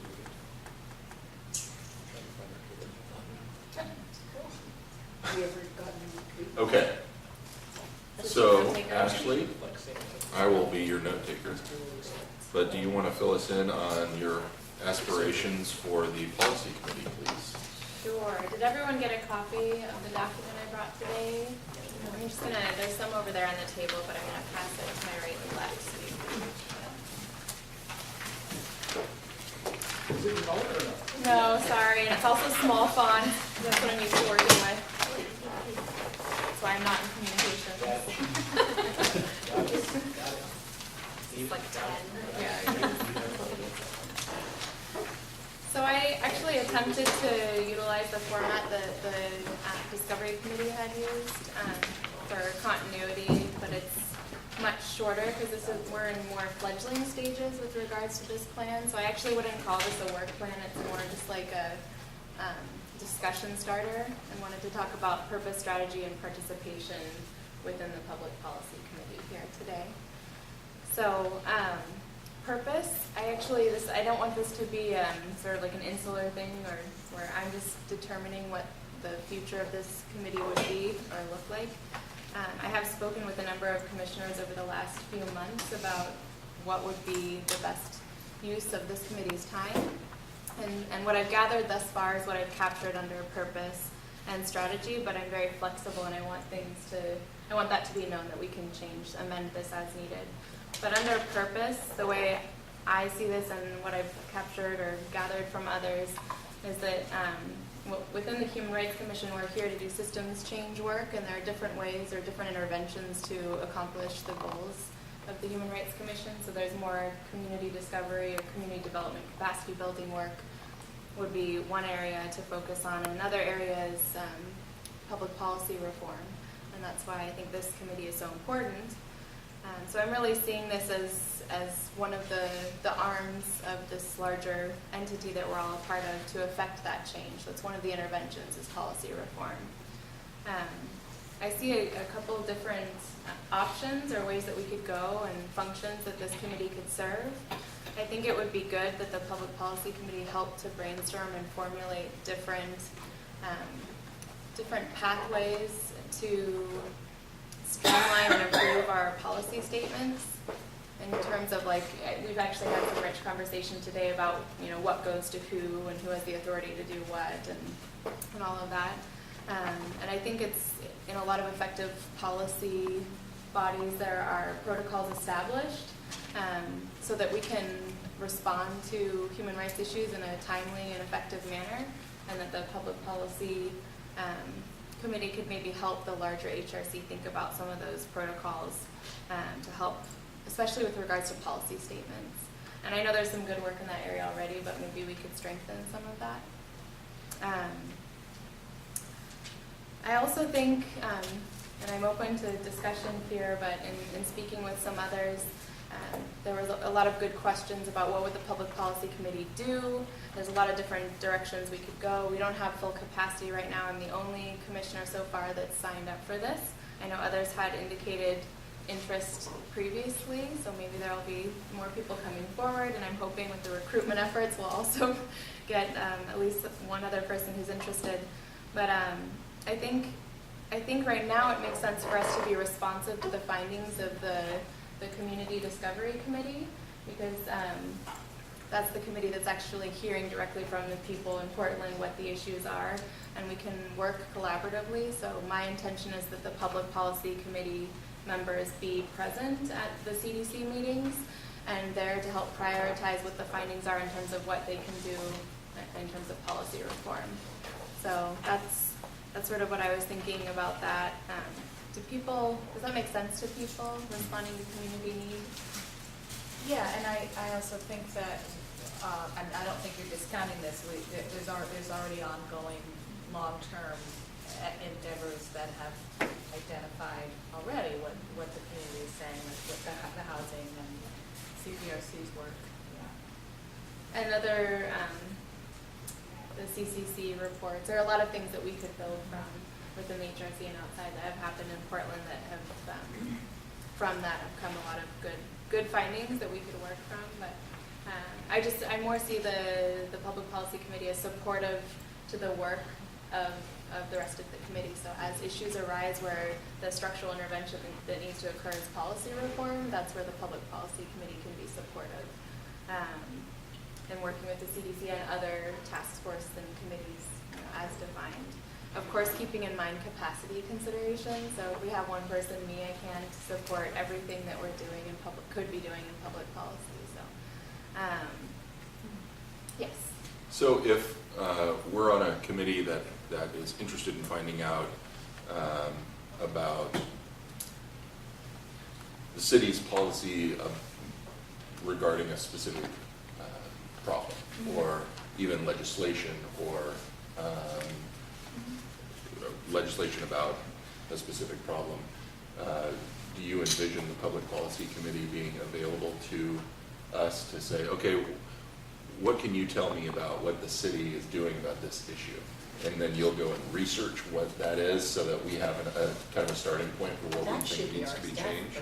Well, it should be, but I mean, but it's also analyzing and gathering information about policy and potentially statistics and things like that, and then analyzing it.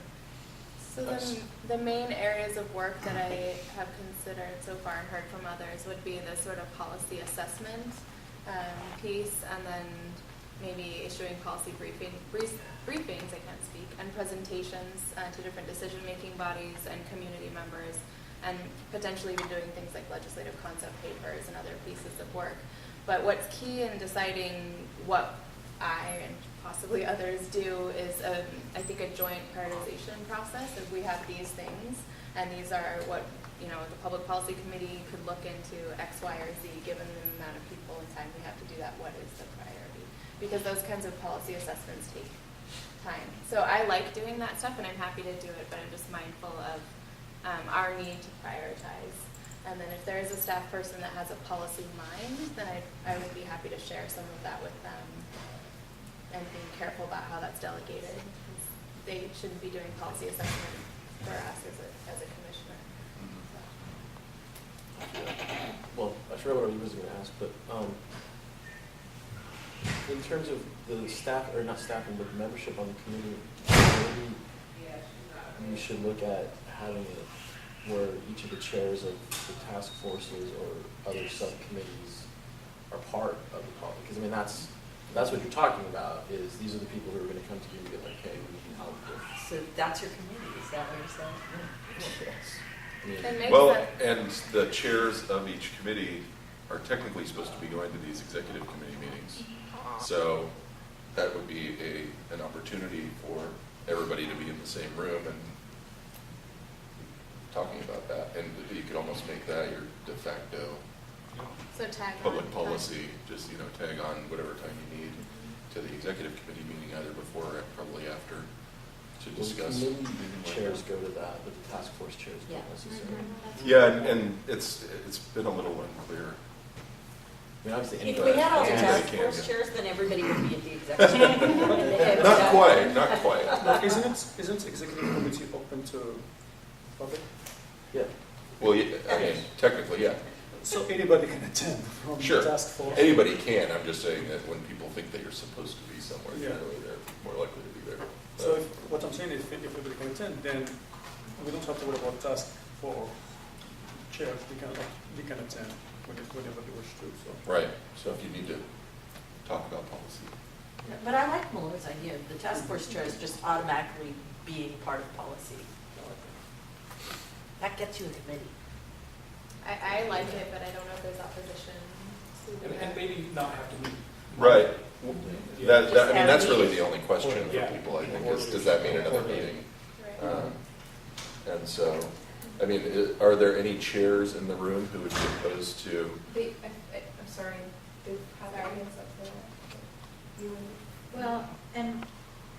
Well, I have a comment that might be a little disrelated. I think you might have something oriented. I just had I was jumping in ahead of you, but I just wanted a clarification about it, how, it wasn't clear how the attending the executive committee meetings would solve that work. It was, I just noted that makes people are getting together At the that time same anyway. time, that could double duty. Okay, thank you. So Danita? my comments are on identifying the appropriate forum or the time to bring forward issues. So I was most of today in a healthcare advocacy reform learning cohort sponsored by Northwest Health Foundation. And we're talking about legislative session approaching, and we're doing some work with the HM polling for how to message and frame and receive input from the broader community about health equity, healthcare reform. And one of the first questions is healthcare as a human right. And it's a human right issue that I feel the Human Rights Commission could weigh in on. We should be weighing in on, from my perspective. But the same with the housing legislative agenda. So we have this session coming up. There's human rights issues being focused there. It's not policy from our perspective, but what is it? Where do we hold space? Acknowledging, and the comp plan, I see there's, as a city, from a city perspective, the human rights components in the comp plan. There's these overarching human rights issues that I feel we should be weighing in on. They don't fall necessarily in CDC or where do they fall? When do we discuss those? I would suggest that if there's business for the commission, if you've got an idea for something that you want to talk about, if something comes up that's something that you get in touch with me about or with Emily about, because that's something that we should put on the agenda to discuss. And so if it doesn't fall within a specific, update by a certain committee or something like that, then we put that on the agenda to discuss it so that we know that we've slotted the important time that we need to use on those important issues. So that's what I would say. So I think the underlying question is this policy communications? Well, it's an area of interest, and so it's for the member to develop interest in, and then the discovery committee could facilitate her entry into several organizations that perhaps they've already made contact with. I know that they're working on building a network of contacts there. Maybe you want to write a press release or an article or a letter to the editor or something, so you work with me on that. Maybe you want to do some policy work, so you work with Ashley. But it's kind of like the way that it's set up now, it's kind of like the members have an interest, and then they work with these committees to move their interests up the chain to where it eventually gets to a policy level. Or doesn't, maybe it stays in the media, public interest level, or dies. Yeah, or maybe it dies. but that's kind of how it's going right now. So I don't have the energy and the resources to track these threads and pull them all in through HRC work. So I think that I'm proposing that is a legislative agenda support mechanism that the HRC wants to consider highlighting around human rights. So, is another way of saying that like developing our own legislative agenda? Or at least having holdings. Maybe at the executive committee, I'll bring it up about adding an agenda item at some point. We're running out of time, though, is the problem. By the time we think of an issue, bring it to the executive committee, and then wait another month for this, and then another month for action, we're 2.5 months down the line, and we're in the middle of session. Right. Well, we do have one issue that we're supporting for the session. It's more than we've ever done before, so I think it's awesome. Well, we might use this as a learning experience to see what next time we could be more formal about. And as the Discovery Committee does their work in the community forums, there's probably opportunity that will arise. But how do we be nimble at responding to those in the process? And we are the community too, so if we have issues for the Community Discovery Committee that we think can be explored, I would think that the CDC would be open to those. So, and you know, it might be a good idea to remind ourselves earlier on next year in the fall to start thinking about legislative issues and identifying these things. I think the Public Policy Committee should have a legislative agenda from here moving on forward, if I'm just weighing in. I know we're running out of time, so I hear that loud and clear, but looking into the future, it's something that we should have, and I know I've said this before in the strategic planning process and prior, but it would be really nice to have regular opportunity to meet with elected officials and other decision makers about some of our priorities. And they're not priorities that just come out of this body, they're priorities that we've heard from community on. So it's that community needs-based process. Well, and also let's not forget that while the state legislative session is going to be this short, crazy time in the start of the year, the city's council is going to be going, they're year-round, right? So, and I think a lot of, especially at the policy level, I mean, Section 8 and inclusionary zoning, we're talking about at the legislative level because that's where the change needs to happen. But these things can't, like, other issues would be more appropriately addressed at the city level, and I would imagine the majority of issues. So really, like, if the policy committee, part of that is learning how does a concept become an ordinance, come up with a catchy tune or something. Yeah, and a perfect example, as Ashton and I were talking today, came up around what we're about to talk about with HTTF. I stumbled into the suggestion that HTTF work on establishing Oregon University with tuition waivers for victims of human trafficking. So I don't know how to go about that through that university system, but that's a policy issue. I think that Ashley would be and whoever wants to work with us would be really good at diving into that, working out the nuts and bolts. I think this is maybe what branching to different brainstorming around ideas instead of public policy. I think this is a really important topic to discuss for me. Is both ideas is what can we start identifying that is a crucial area that we need to tag into, and it is part of human rights, because as you said, Vanita, when we're talking about human rights, it is many branches, many things there that identify human rights. So what's our priorities that we need to be tackling this year? But also there is the thing that is urgent, or things that, for example, when Molly brought about the housing, that we need to jump quickly on it and get it done. Then maybe sometimes when, for example, for education, when it comes a topic, okay, how can we work with the task force for human trafficking that we can establish something like that? Then maybe I will raise my hand and say, oh, you know what, I did those policies with the colleges and universities before. Let's take a lead on that, you and I. So that's when we need to probably to sit sometime and say, okay, how can we going to start being in Human Rights Commission meetings and just of this whole agenda, boom, boom, boom, boom, having an area of probably brainstorming. 10 minutes, 15 minutes, what's going on in the community, what's going on in the event, legislative, and maybe looking at actually others saying, okay, what policies and procedures that we need to be thinking creatively or in some areas.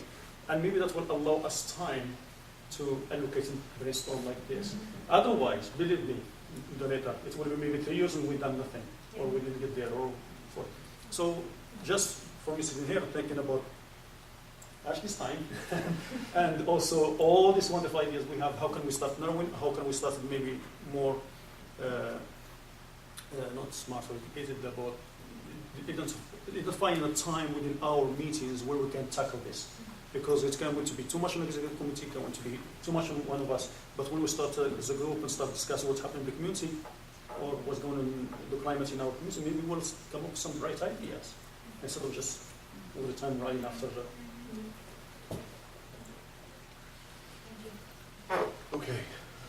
So we're coming to the, well, we're a little over, but is I there guess I didn't anything, feel is there anything else that you'd like to address? And I can find some time a little bit later.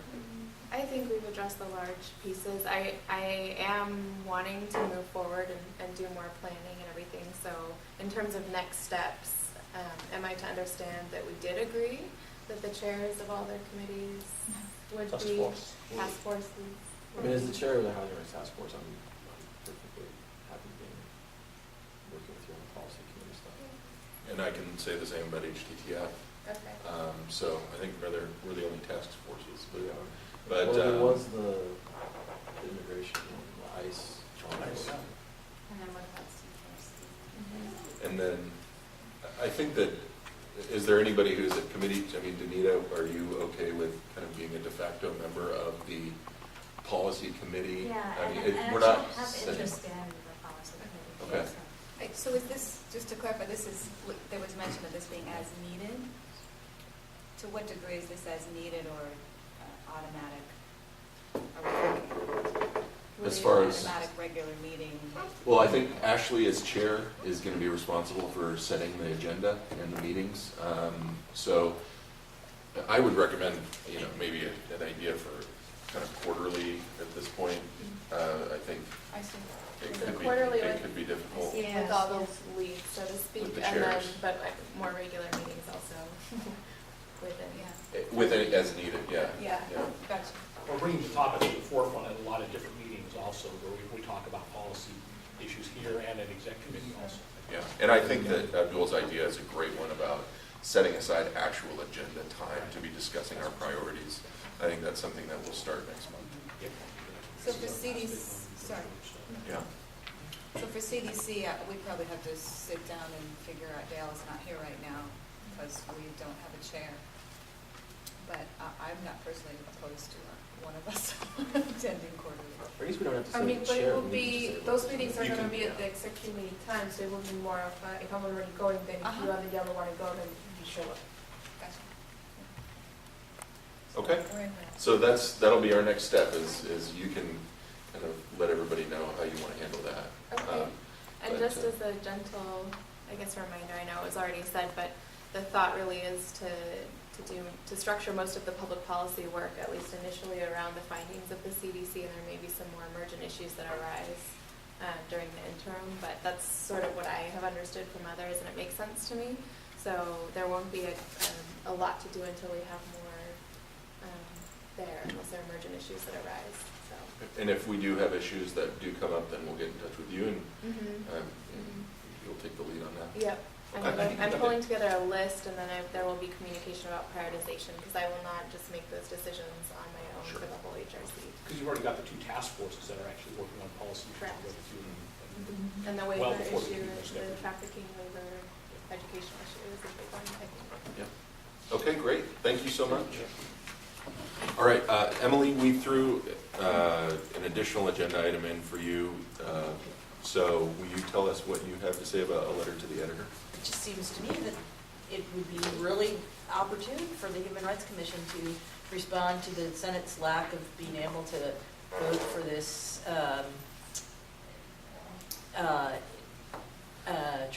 treaty, is it a treaty? What's a treaty? Treaty on disability.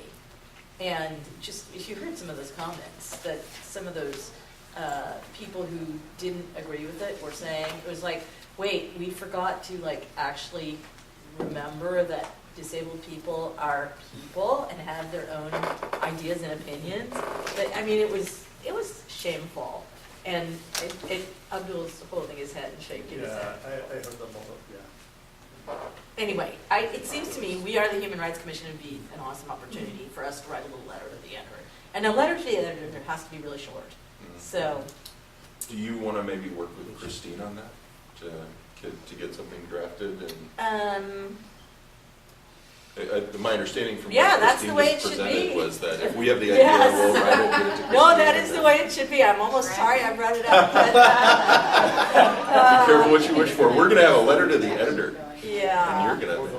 But it would go under your name. It will, and I'll be a part of anything that my name is on, so I'd be happy to. I will try to write a Yes. letter. So if that would be great.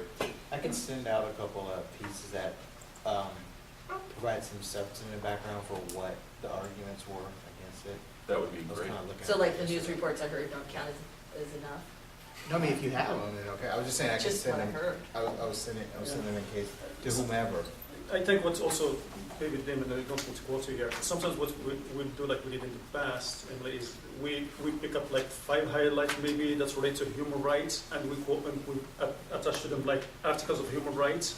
Then we submit it as challenging that decision or comments about what we decided as part of the letter. Is that kind of like what we just did with, Primex? Except So that this was is gonna well- have to be much shorter than that. It's, right. Yeah. Well, why don't, Damon, if you have those articles, do send them. That would be great. and Emily, if you could do what your vision is of this press release and work with Christine to get something pushed out, that'd be great. And then include me on the email. I'm just looking at my calendar to see if I mean, it needs to be done really soon, so. And I don't let's see. think it would hurt to communicate, I'm happy to do this actually, with the Community on Disabilities, just to get a heads up Yeah. about what they're, if anything, they're planning. Mm-hmm. Shall That's a I? good idea. May I? Well, I Yeah, think that makes sense. Yeah, I could do it. you should after. go through, would you contact Levon in that Levon's email on too? Discovery. Also, I've been communicating with them through Levon, so if you are, I think she should be in that email for sure. I'll communicate with her directly. Okay. Okay. You Oh, see so a to joint- do it as joint, That a would joint be- letter, That could be great. Or a joint opinion piece, which gives you 500 words. except that takes. Can we do that without full By the way, approval of the HRC? Because didn't we run into that with the last? Kyle? Can I make a No. comment on that? I think that when my preference is that if something like that comes up, and I really think that not everybody has to be involved in all of those decisions. Like I trust that whatever you and Emily and Kyle decide will be fine, because I think it will take longer. I'm just and wondering, like that- bylaws wise, like, is The there something, bylaws, because that's what we ran yeah. into with the last one. Well, the like, you bylaws couldn't just say that technically- the executive committee has to be responsible for that stuff. And so, What was it where like we couldn't like co-write with NET Oh, or yeah, response or it was a- something like we that? couldn't establish a partnered statement. I think, Kyle, you were saying, without approval from all of HRC. oh, well, That's different. that's a little, I was saying, we can't adopt or advertise a partnership with an organization that that the HRC doesn't get to have any say in. So if I really like, the NAACP, but it's not an HRC Right, so that's what I partner, was then we wondering can do about that. when we said, hey, we could write a joint statement with the group that you were just talking about. I wondered if we had to get the full HRC. With PCOG, to do that with PCOG? We're all here. So we could authorize, I haven't thought it through yet, but a motion authorizing Emily to draft a letter to the editor in response to the Senate's rejection of the Treaty on the Rights of People with Disabilities, and to the extent possible or feasible to coordinate with the Commission on Disability, and if appropriate, co-author it. Yeah, beautiful motion, Malloy. Well said. Thank you. I don't think you have to though, because it's. Well- Representation before. No, it's, we need to clarify something here. Sometimes for me, it can be like too bureaucratic or political becoming an issue. Yeah. I am a human rights. We're going to call to see if they're going to, if they want to put something, they can put it, but we are going to put a statement on our behalf what we think. If any other office want to put their own statement, they can put their own statement. That I will respect everybody, but we have to start it. Part of strategies, part of marketing, part of ownership, part of getting the field out there. Let's start acting on our behalf, making it simple. If I want to put something, I will coordinate with Christine and Kyle as a chair. This is what we want to do. Otherwise, we're going to start involving, and others, they will take their time and political. And they may write something that is political there that will drag us, and we already promised. So, for my opinion, let's stand for ourselves and say, who is going to put the position there in the letter. I agree. I think that's true, and we can't get bogged down. I think that as long as nobody here has a problem with us working with the Portland Commission on Disabilities, and we're all here, and everybody has an opportunity to object if they have an objection, then we don't need a formal motion on that. But when you're starting to talk about aligning yourselves with different groups that may or may not have approval of your colleagues on the commission, then I think you start to have a problem. So with the Portland Commission on Disabilities, we all know them. I think we all, unless anybody has a problem with that, I think that we can go ahead and join with them if The only if thing that that I works would out. say, Kyle, is if joining with them on this letter means that it's gonna be held up by several days, I would just say no. And I think that's true too. So we just leave it up to your judgment. But you're gonna, you I'll just, write it you'll be tonight, able I'll to try do it. And so, Send it to you, Joel.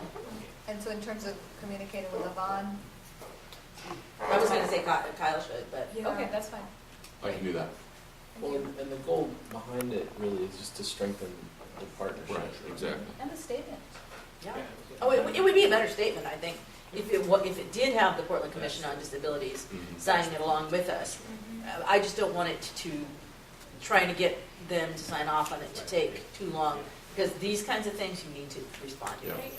One thing, I mean, I don't know who you will be contacting, but if, in case it's not Levon, would you mind just copying her? She's been my main contact, so she's, I was planning on getting in touch with her just because Okay. she's the one I've talked to too. okay, then. You might want to CC But Patrick. I'll definitely, You want to CC Patrick on any of Okay. that communication too. okay.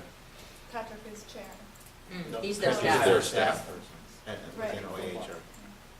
Okay. Okay. Done. Just in case anyone's interested in knowing, 53 Democratic senators voted for it, 8 Republican senators voted for it, so it was 61 total, and it failed by 5 votes, because you need 66. votes. All right, moving right along. Committee and liaison updates. So one thing that's been brought to my attention by a couple of different people have just been that in trying to keep us on track, keep us on schedule, that, and Myra alluded to this earlier, when she said that the CDC is going to start trying to kind of keep people updated with emails and then just bring business for the commission during these updates.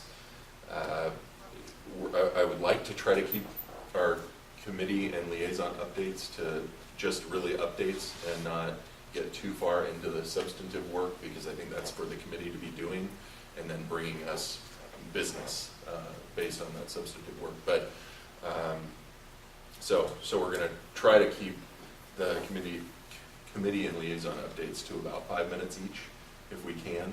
If there's more business to be had, then I have built in some time, but we're going to try to give it a shot this way for now, so that we can get everybody an opportunity to be updated on the committees, but also not get sidetracked on issues that really should be resolved at the committee level. So we're going to start with CPRC. So Danita. Yeah. I didn't know, Dave.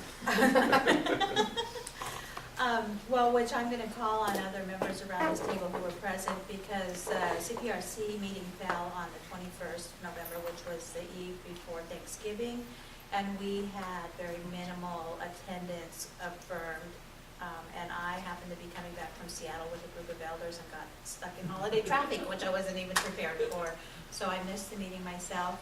I know that meeting with O'Day, Assistant Chief O'Day, we had planned to really kind of hold space for the group to talk about the DOJ experience, because we had not had an opportunity as a full committee to have conversation or dialogue around the events that transpired concerning the whole DOJ findings and recommendations and that whole series of events.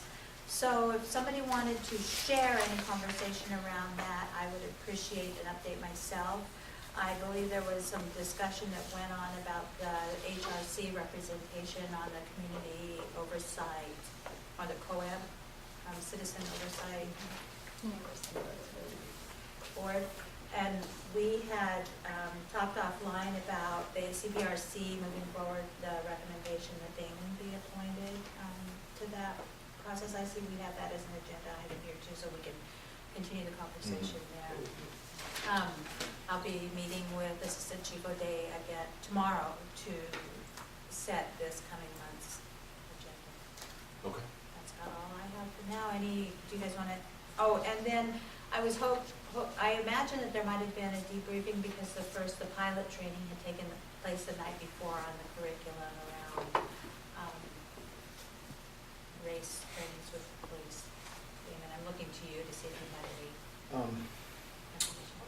information.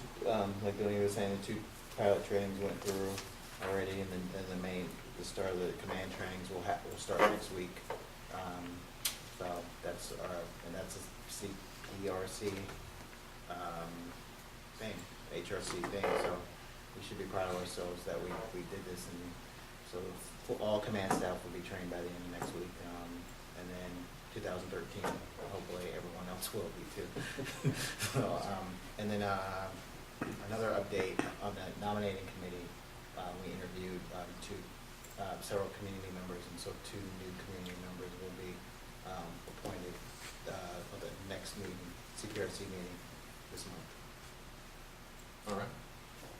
I guess the one update I'll give from the meeting itself, Juanita, the discussion around the DOJ, one of the really powerful things about CPRC is the ability to sit at that table with community members, HRC members, and also police. And really, it was interesting to hear their perspective around the effects that having the DOJ settlement agreement kind of hanging over police officers has had.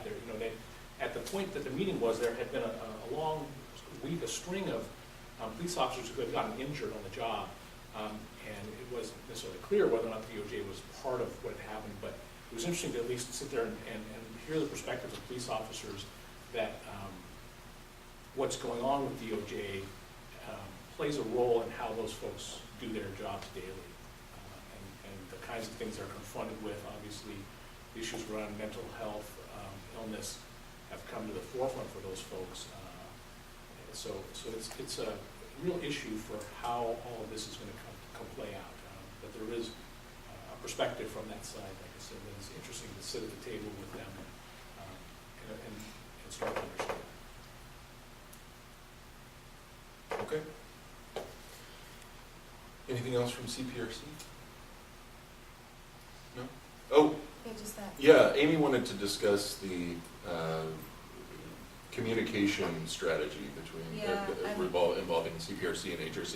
And we don't have a ton of time for this. We are running a little bit behind, but what is? For that. Yeah, why don't you go ahead and tell us? So I'm still holding the torch and impatient eagerness for us to figure out a way to resolve the issue that was brought up during the DOJ, where a letter was written, and we decided not to send it through because we didn't have a chance to bring it through CPRC.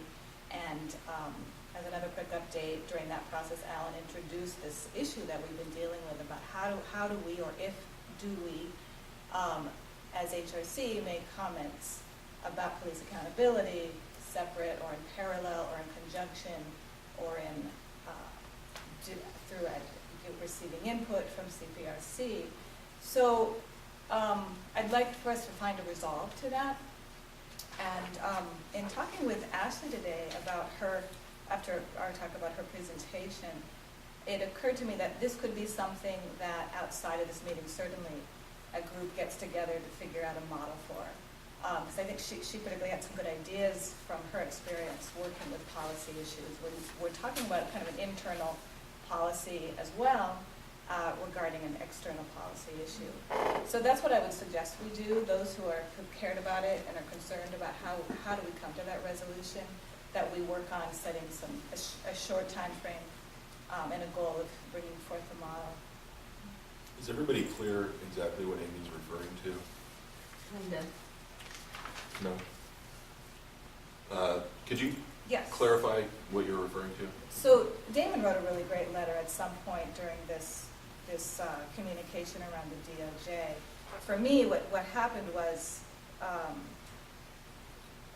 when the DOJ opportunity came forward for us to get involved with the settlement agreement, we became kind of stymied because we hadn't set it into process, clarification, whether or not HRC is going to make police accountability statements independent of CPRC or not. So we went through a process with this pop-up in a moment within writing a letter, and the letter didn't go through. And I think, and that's fine, it just highlighted our need to get clarification around it, is what's our policy with that? Do we want it to be that it's gonna need, any police accountability statement that HRC makes is gonna need to go through CPRC or not? Or what's another model, what's a third way? So for those who aren't really sure, does that clarify what? Yep, I think so, thanks. Putting forth, okay. And I guess I would disagree with the characterization that it was stalled because it didn't go through CPRC. I don't think that that's the model that we're advocating for. I think I made the decision not to issue a letter specifically from the HRC on this because we had a CPRC perspective that said, I'm not sure that we should. And I think in the end, in hindsight, I think it's good we didn't. Given, I'm not sure what would have happened if we had issued a letter that said we need more community involvement, and then we turn around and go to council and say, we want community involvement, but we don't want it to be CPRC. So we need to understand, how do we reconcile the two different perspectives of CPRC and HRC potentially, especially around an issue that has potentially a different effect on the two different bodies. So that's the question, is how is it two statements, is it one statement? And if I can chime in here, because I had talked about this with ACO Day last month, and I'll continue again tomorrow, that perhaps CPRC, it may be beneficial to HRC's work if CPRC produces a list of topics or priority issues that we'll vet with HRC, that we're in common agreements. And when an issue comes up outside of there, it's not CPRC's work, it's HRC's work. Yeah, those kind of ideas are what I'm looking for us to bring together to the surface and create a model for. One comment to make, we need really to understand the history and what is CPRC and what is human rights. CPRC, it's police department in there, community there, and only for commissioners. It does not represent all human rights commission in that manner. Decisions that come out of CPRC, we may not be even supported by HRC, but all supported by this committee. So I understand where you're coming from. Also, CPRC was identified as a response to profiling. It's not the whole police department issues. I think we have to act in that way, that is, we oversee the whole issues of violations or issues with the police department, not only one area, and put CPRC to be in the middle of it. No. That's when we understand that, we become at peace of what is really the functions of CPRC versus the Human Rights Commission. And I still remember when we became, either Jeff or I, when we were doing the chair, we had regularly police department come and report to us hate crimes and what we did about them, and what the follow-up to Human Rights Commission, not CPRC. And I still remember in many meetings, and Danita, you were in those meetings, when I asked them what happened to that, we need to start bringing this back. So things like that, take that load from CPRC and ask for commissioners, because that's not the climate for us, and bring it back to really what's appropriate is the HRC. That's my input. Yeah, and I think that fits with what Danita came forward to as well, and I think you're waiting. Oh, I agree with what was just said. I just wanted to sort of link what's being said here to some of what I thought would be helpful for the Public Policy Committee to help brainstorm and formulate sort of protocol around how we issue policy statements, but also communications like this. And there may be dual tracks sometimes where we have more community relationships with entities that would make it difficult for us to have a strong voice in terms of what we're advocating for, and just considering how we reconcile that and what models we want to employ. So I really think we should make time for this conversation because it comes up so much. The way you were talking, it sounded like you were going to offer a solution. Well, that was going to be my next comment, is how do we get to a solution? I have models that I'm accustomed to using when there is that rub, and I've worked in both policy, like advocacy, where you're not curbing your voice, and then you are you're partnering with those who have sometimes where the problems reside with them and their entities. So I have ideas, but I don't want to dominate the conversation. But I do want to be part of a part of the conversation about solutions. Well, and since, oh, I'm sorry, go ahead. No, go ahead. I was just going to say, since we have kind of set out a framework for how the Public Policy Committee is going to work, and it's going to include Danita and representative of the CDC, which could be Amy, and others who are chairing other committees, it might be, would the Public Policy Committee be a good forum to have this discussion? I think so. Okay.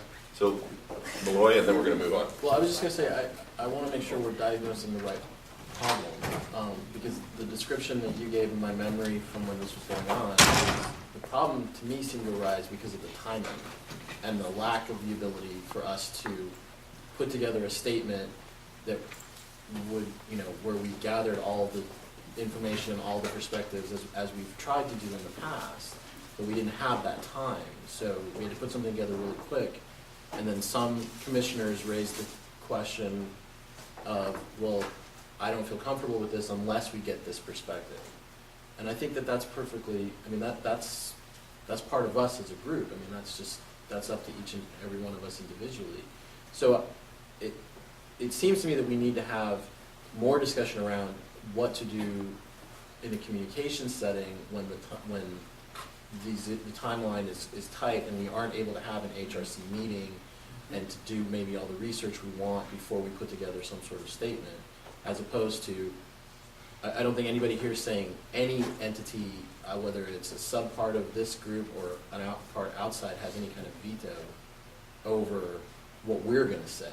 It may influence each one of us individually differently if the police or CPRC wouldn't sign on with something or would disagree with what the HRC was contemplating saying, but doesn't prevent us from doing that. Okay, so with that, we're going to move on. And I think that's a really good point and something to keep in mind when the discussion starts at the public policy level. We really have to move on. Okay, so in order to make this happen, please let me know if you want to be involved with that, and I'll set a meeting. Well, I think that we're going to handle it through the public policy framework. But I'll show do that up. with you. Actually, so you guys can organize So we're that. starting this really Okay, Malloy, do you have an update for us on housing rights? The task force actually met just before this meeting, and what I can tell you briefly is that after the election results, the Section 8 legislation and potentially the inclusionary zoning legislation, I'm not saying I'm optimistic that they will both pass, but they're in a good spot to continue moving forward. And we're continuing to work with the coalition of affordable and safe housing on mostly the inclusionary zoning issue, and then we're going to try and figure out the best way to engage, whether it's with the city or other groups on the Section 8 issue. Did you guys have anything else? Who's on your task force? Ellen, Damon, and Diallo. And then Jenny Logan, she's a law student who's been working on inclusionary zoning for a while as a community member on it. Great. We'll keep us updated. HTTF, I'm going to kind of concede my time, but what I'm going to do is send out an email update, like Myra suggested, for some of our committees and let everybody know what's going on. We're working on that mapping project that we've talked about before, and Amy has come up with a good new policy strategy involving tuition waivers for victims of trafficking. So we're going to be looking into that as well. So, but we'll be providing an end-of-the-year update on HTTF and our work. And so, Office of Equity and Human Rights. Go ahead. We've also been setting meetings for other elected officials just to let them know we're out there too. Great. Just wanted to add that. Yeah. That's great. So, yeah, Damon, you're setting up a meeting with Senator Merkley's office, right? And we've got a meeting with Commissioner McKeel coming up. So, we're making progress. Office of Equity and Human Rights, that's, Dante's not here, so. I can do a quick update. What's that? I can do a quick update. Well, are we going to talk about staffing? And is that That's okay. on the agenda next. Well, let's just go right down to that then. So HRC staffing, Alan and Damon, would either of you guys like to update us on that? We, actually, Damon and I just today received the packets with the resumes, there were more than 100 applications for the staff position. They've been gone through by HR, and we have the other ones to look through, and I haven't even opened the packet yet, but I'm assuming they're asking us to look at the resumes to move folks forward to the next round of interviews, and Damon and I will participate in those. We're hoping to have somebody on board by the January meeting. Is that your understanding, Damon? That's amazing. That's a lot of That work fast, between now and 100 January. resumes and hire one person by January? Well, We're looking through like 60 something. Well, still, it's a lot. Yeah.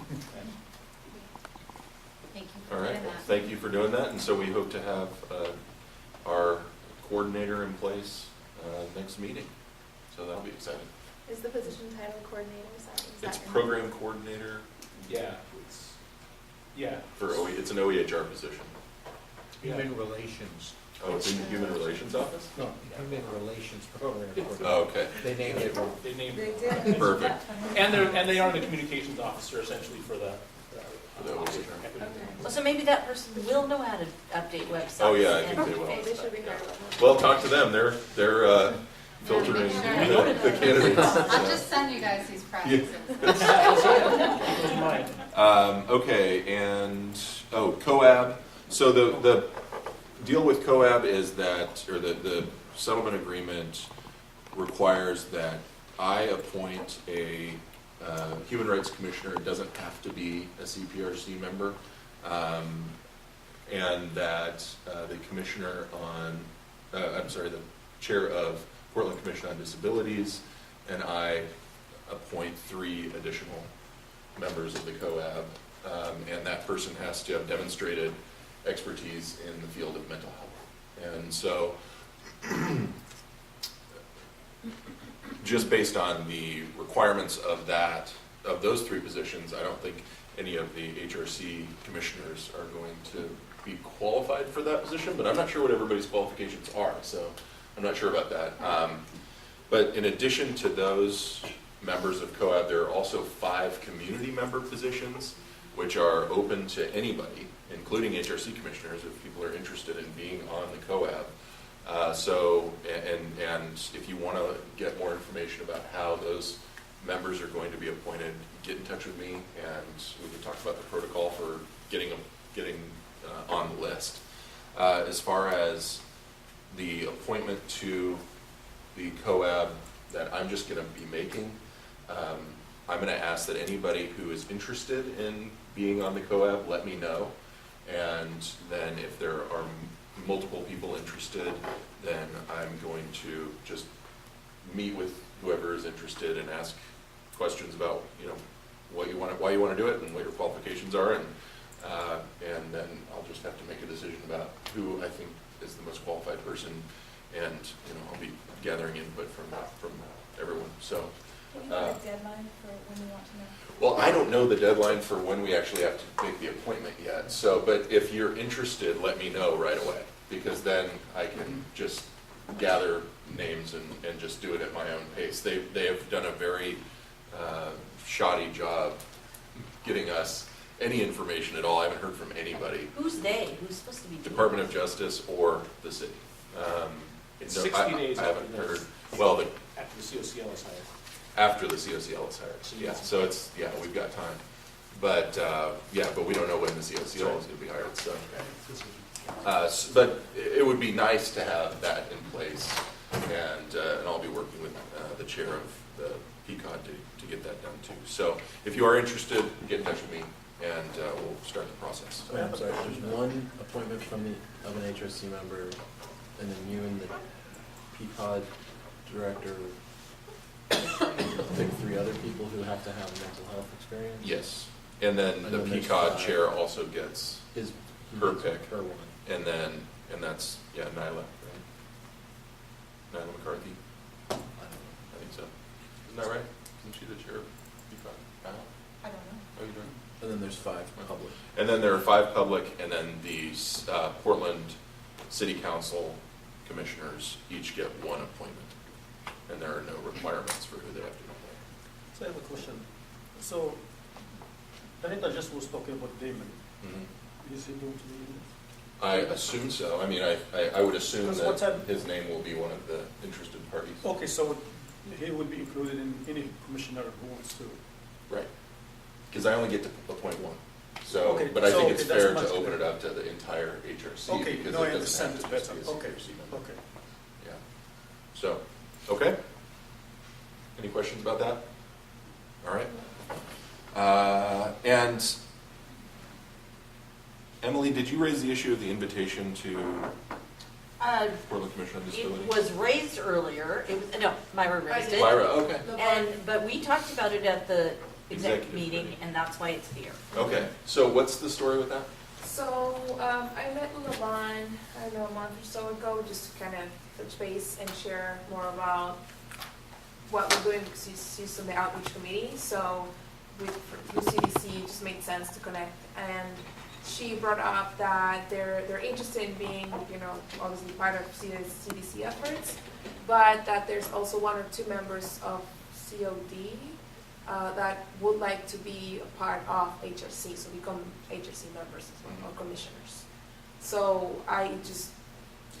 is that possible? Yes, no, what happens? But continuing that conversation, the recommendation from the exec committee was that we I would only invite one member of PCOD to be an ex officio member of the HRC, meaning a non-voting member, but they would be informed of all of our meetings, and they would be invited to everything, they'd be on our email lists and all of that. And sit at the table. And sit at the table, and they could share. Sure. But I mean, for me, that seems the perfect way to do it. Well, I think. And if more people want to be part of the HRC, they can come to our meetings anytime. Well, yeah, according to the bylaws, we have 15 members, and there's a process that we have to go through to appoint those members. So I don't think we could do it that way under the current bylaws. I mean, we can always switch the bylaws if we wanted to. I'm not exactly So sure how does we would the do that, but So ex officio is according to the bylaws? So no, what you're ex talking about? officio would be a new thing that we would. We could change the bylaws anytime. Here's what it's going to be, because I heard also MAT comments. We have to be really careful, because when we sit here, I don't represent any organization. I cannot have MAT or anybody coming to sit here to represent their organization, and then we're defeating really the whole purpose. I would agree with Emily. One, we have public. They can come and present. When we have, the lady from CPR? No, IRC. Oh, IPR. IPR, thank you. IPR, when she comes and she presents and she hears and she takes back, That's right. and she's like, yes, we can do it that way. Yeah.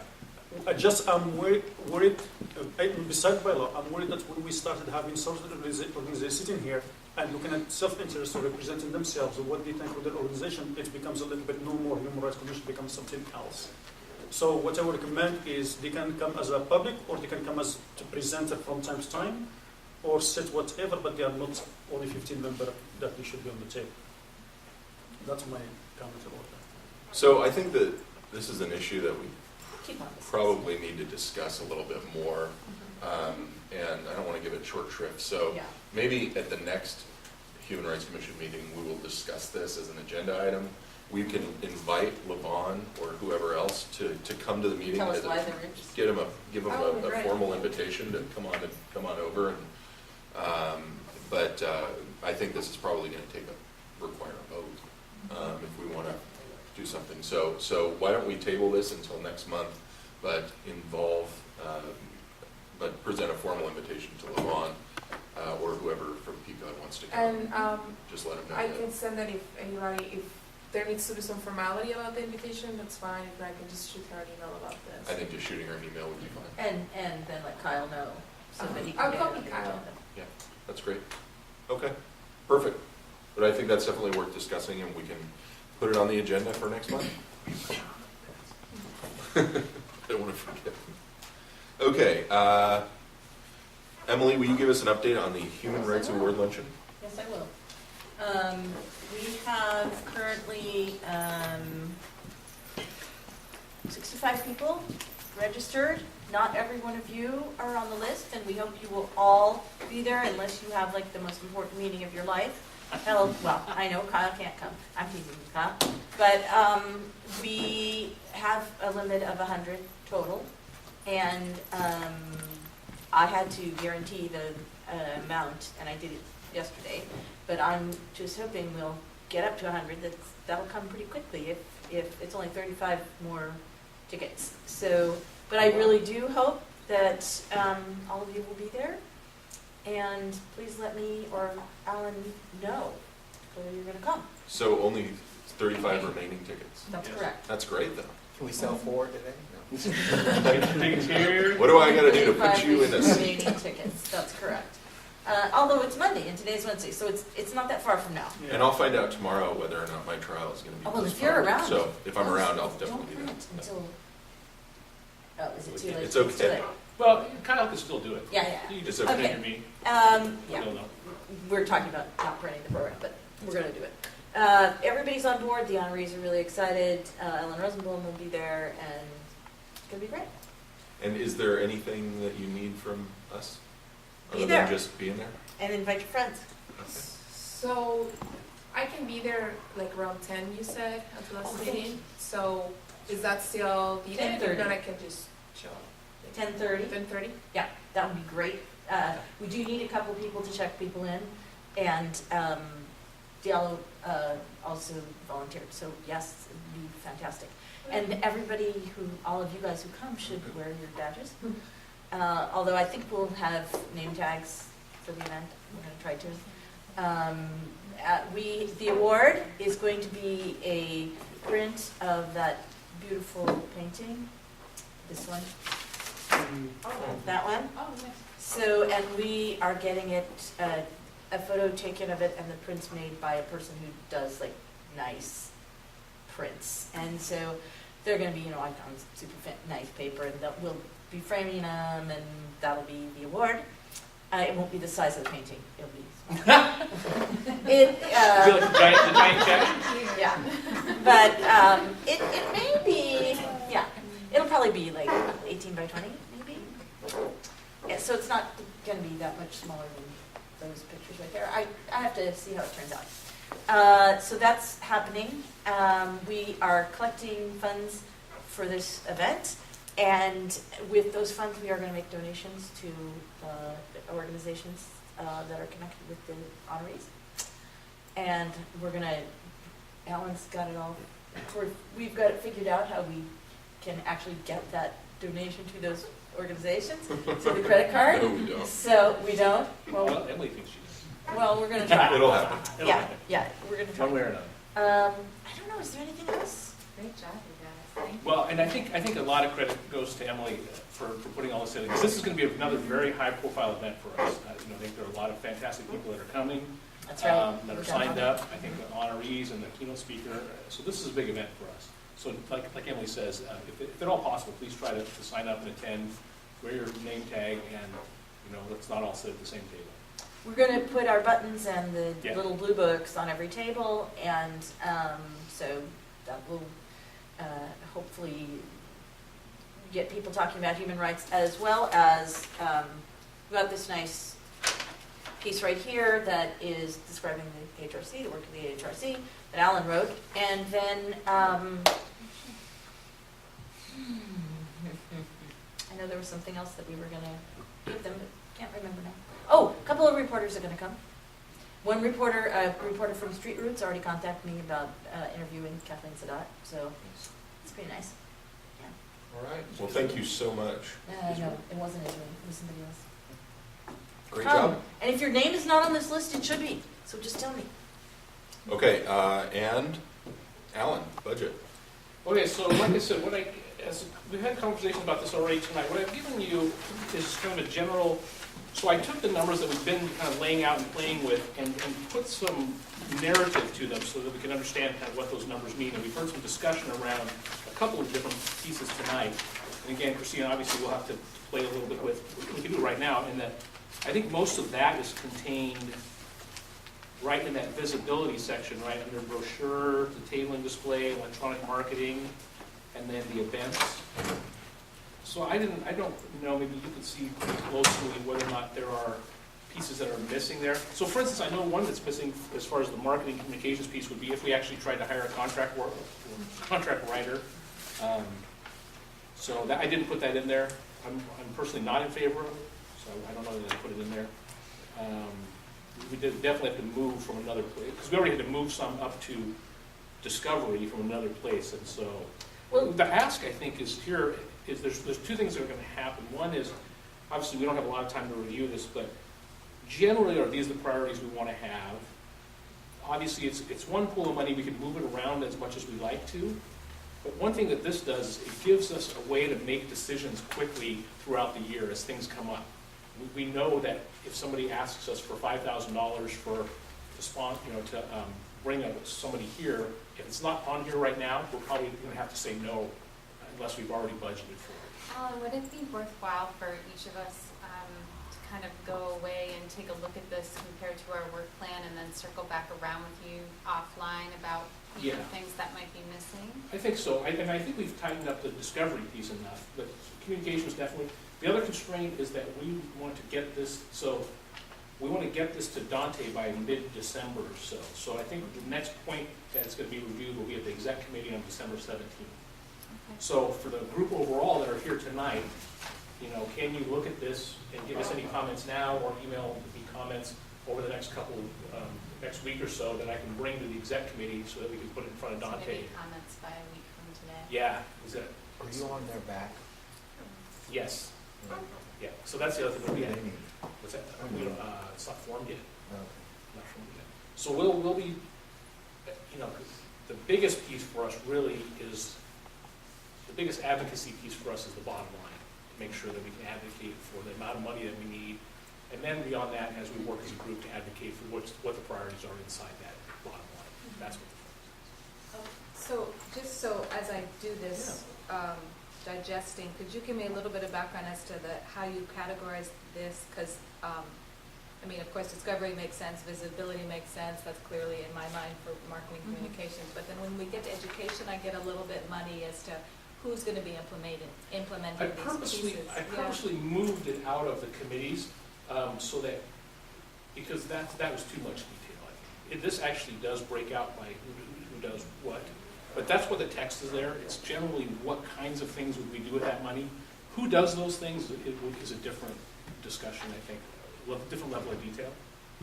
Does that answer that?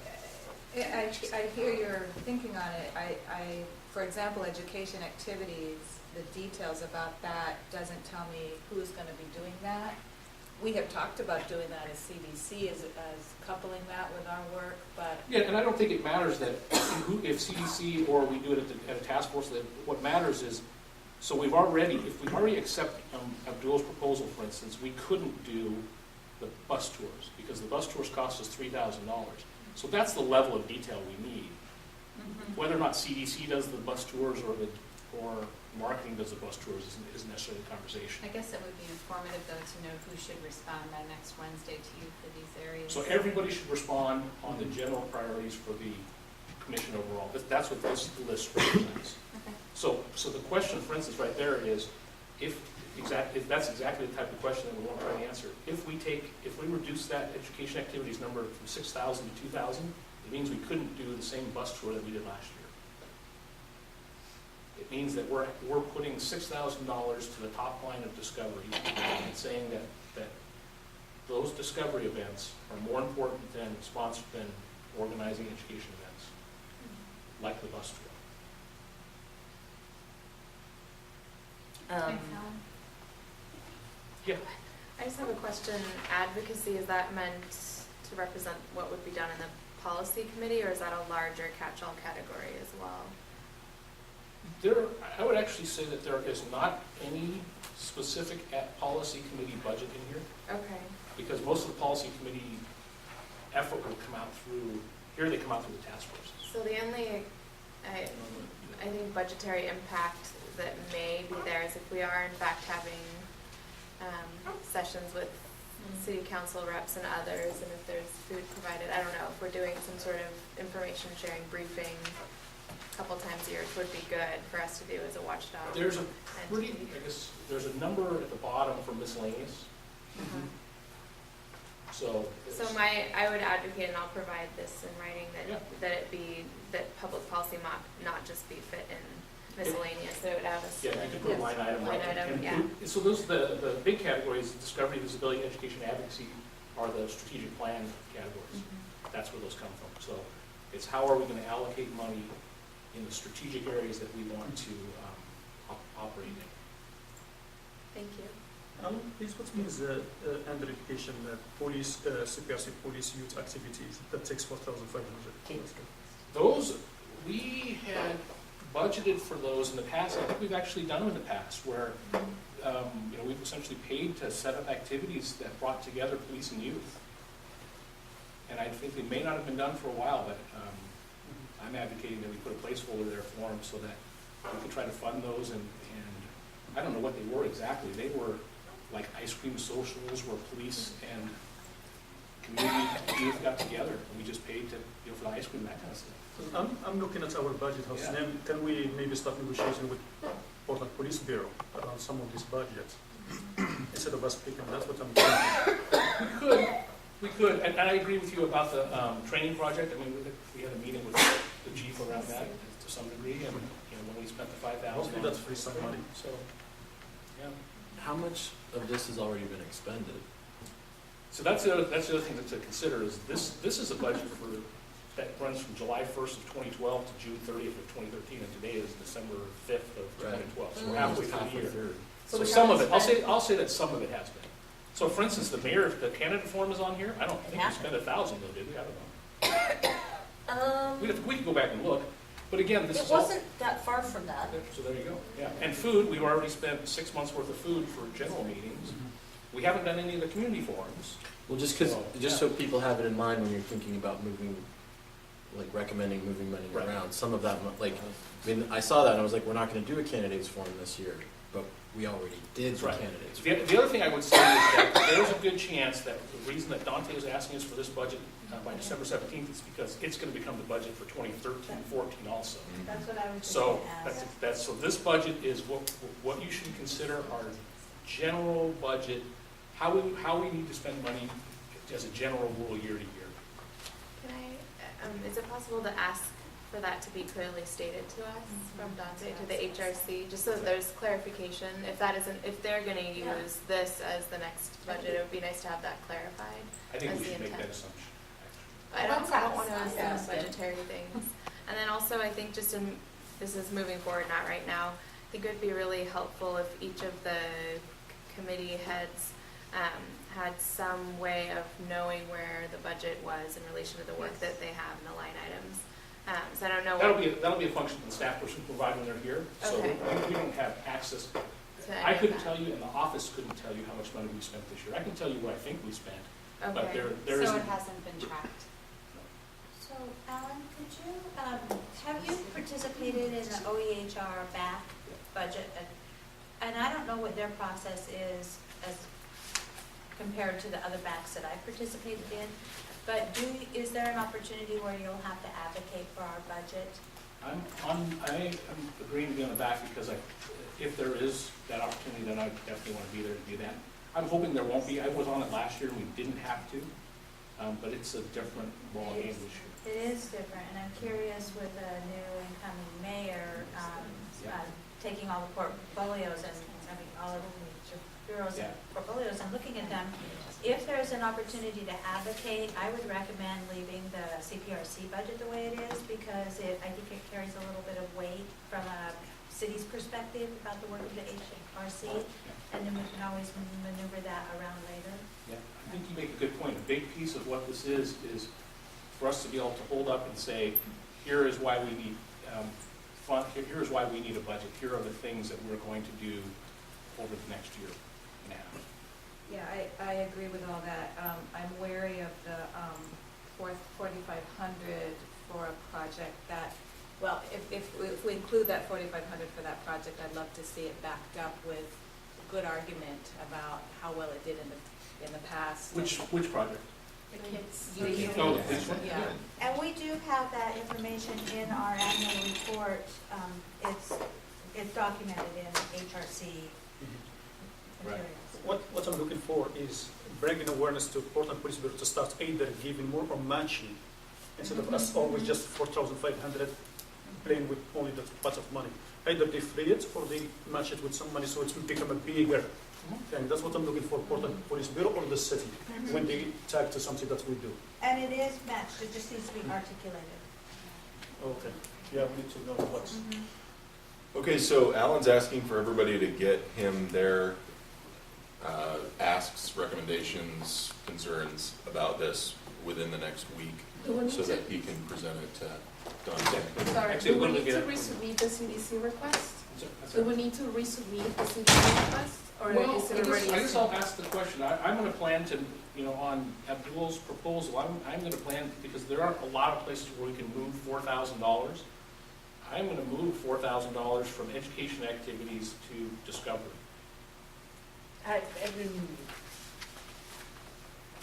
Guess I shouldn't do that. I was just gonna say, I don't think you need to do all of that. Okay. There are many places money could be moved. For example, the HRC-sponsored public relations events, what are those? That's $3,000. That's a good one to. I don't know what those are. And Christine just left. She is the one that's advocating for those marketing events. What's that different than community partnership events? That's the tables that we buy and go have dinner. Then what's the other one?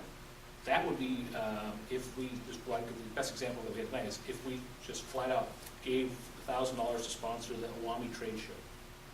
Well, that's what we do with HRC event sponsorships, and there's already $5,000 budgeted for that. I don't see the difference, except that it's $1,500 instead of $1,000.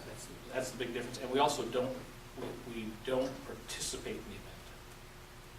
So we wouldn't be tabling, we wouldn't do anything. Well, but HRC except event sponsorships are the same. It'd be basically like buying an advertisement. We'd basically buying advertising. Okay. I still don't see the difference between the 3,000 and 5,000, and that's a place where you could think about it. And I hear the question is purpose. What are the purposes of those two items? I can see what they are, but we don't need both. I'm agreeing with you, actually. I'm backing you up. And I think that, I don't want to speak out of turn, but I think that a lot of this is fungible. I mean, That's right. Yeah. we need to ask fungible, so you can move it around later. So, I mean, we need to make an ask that is a realistic ask to the OEHR and that we can support by providing information about how we're going to spend the money. And then once we have that understanding about what money we're going to have, I think it's reasonable to think that if we decide that we need some more money for CDC or if we need some more money for policy or something, that we can divide it up down the road. So I just don't want there to be kind of for this to just grind to a halt because people are like, wait a second, why is this 500 over here or that 500 over here? I think generally what Alan's asking for is a framework for how we want our money spent. But yeah, is that right? And back to my question, do we need to resubmit or send you an email after Sure, the yes, go ahead, because we'll put it all in one. But it also is also a tool for us to make a decision down the road when somebody comes to us and says, because remember, for instance, Christine asked us, can we be a sponsor of the Health Equity Conference? Costs $1,000, and we don't have a way of answering that.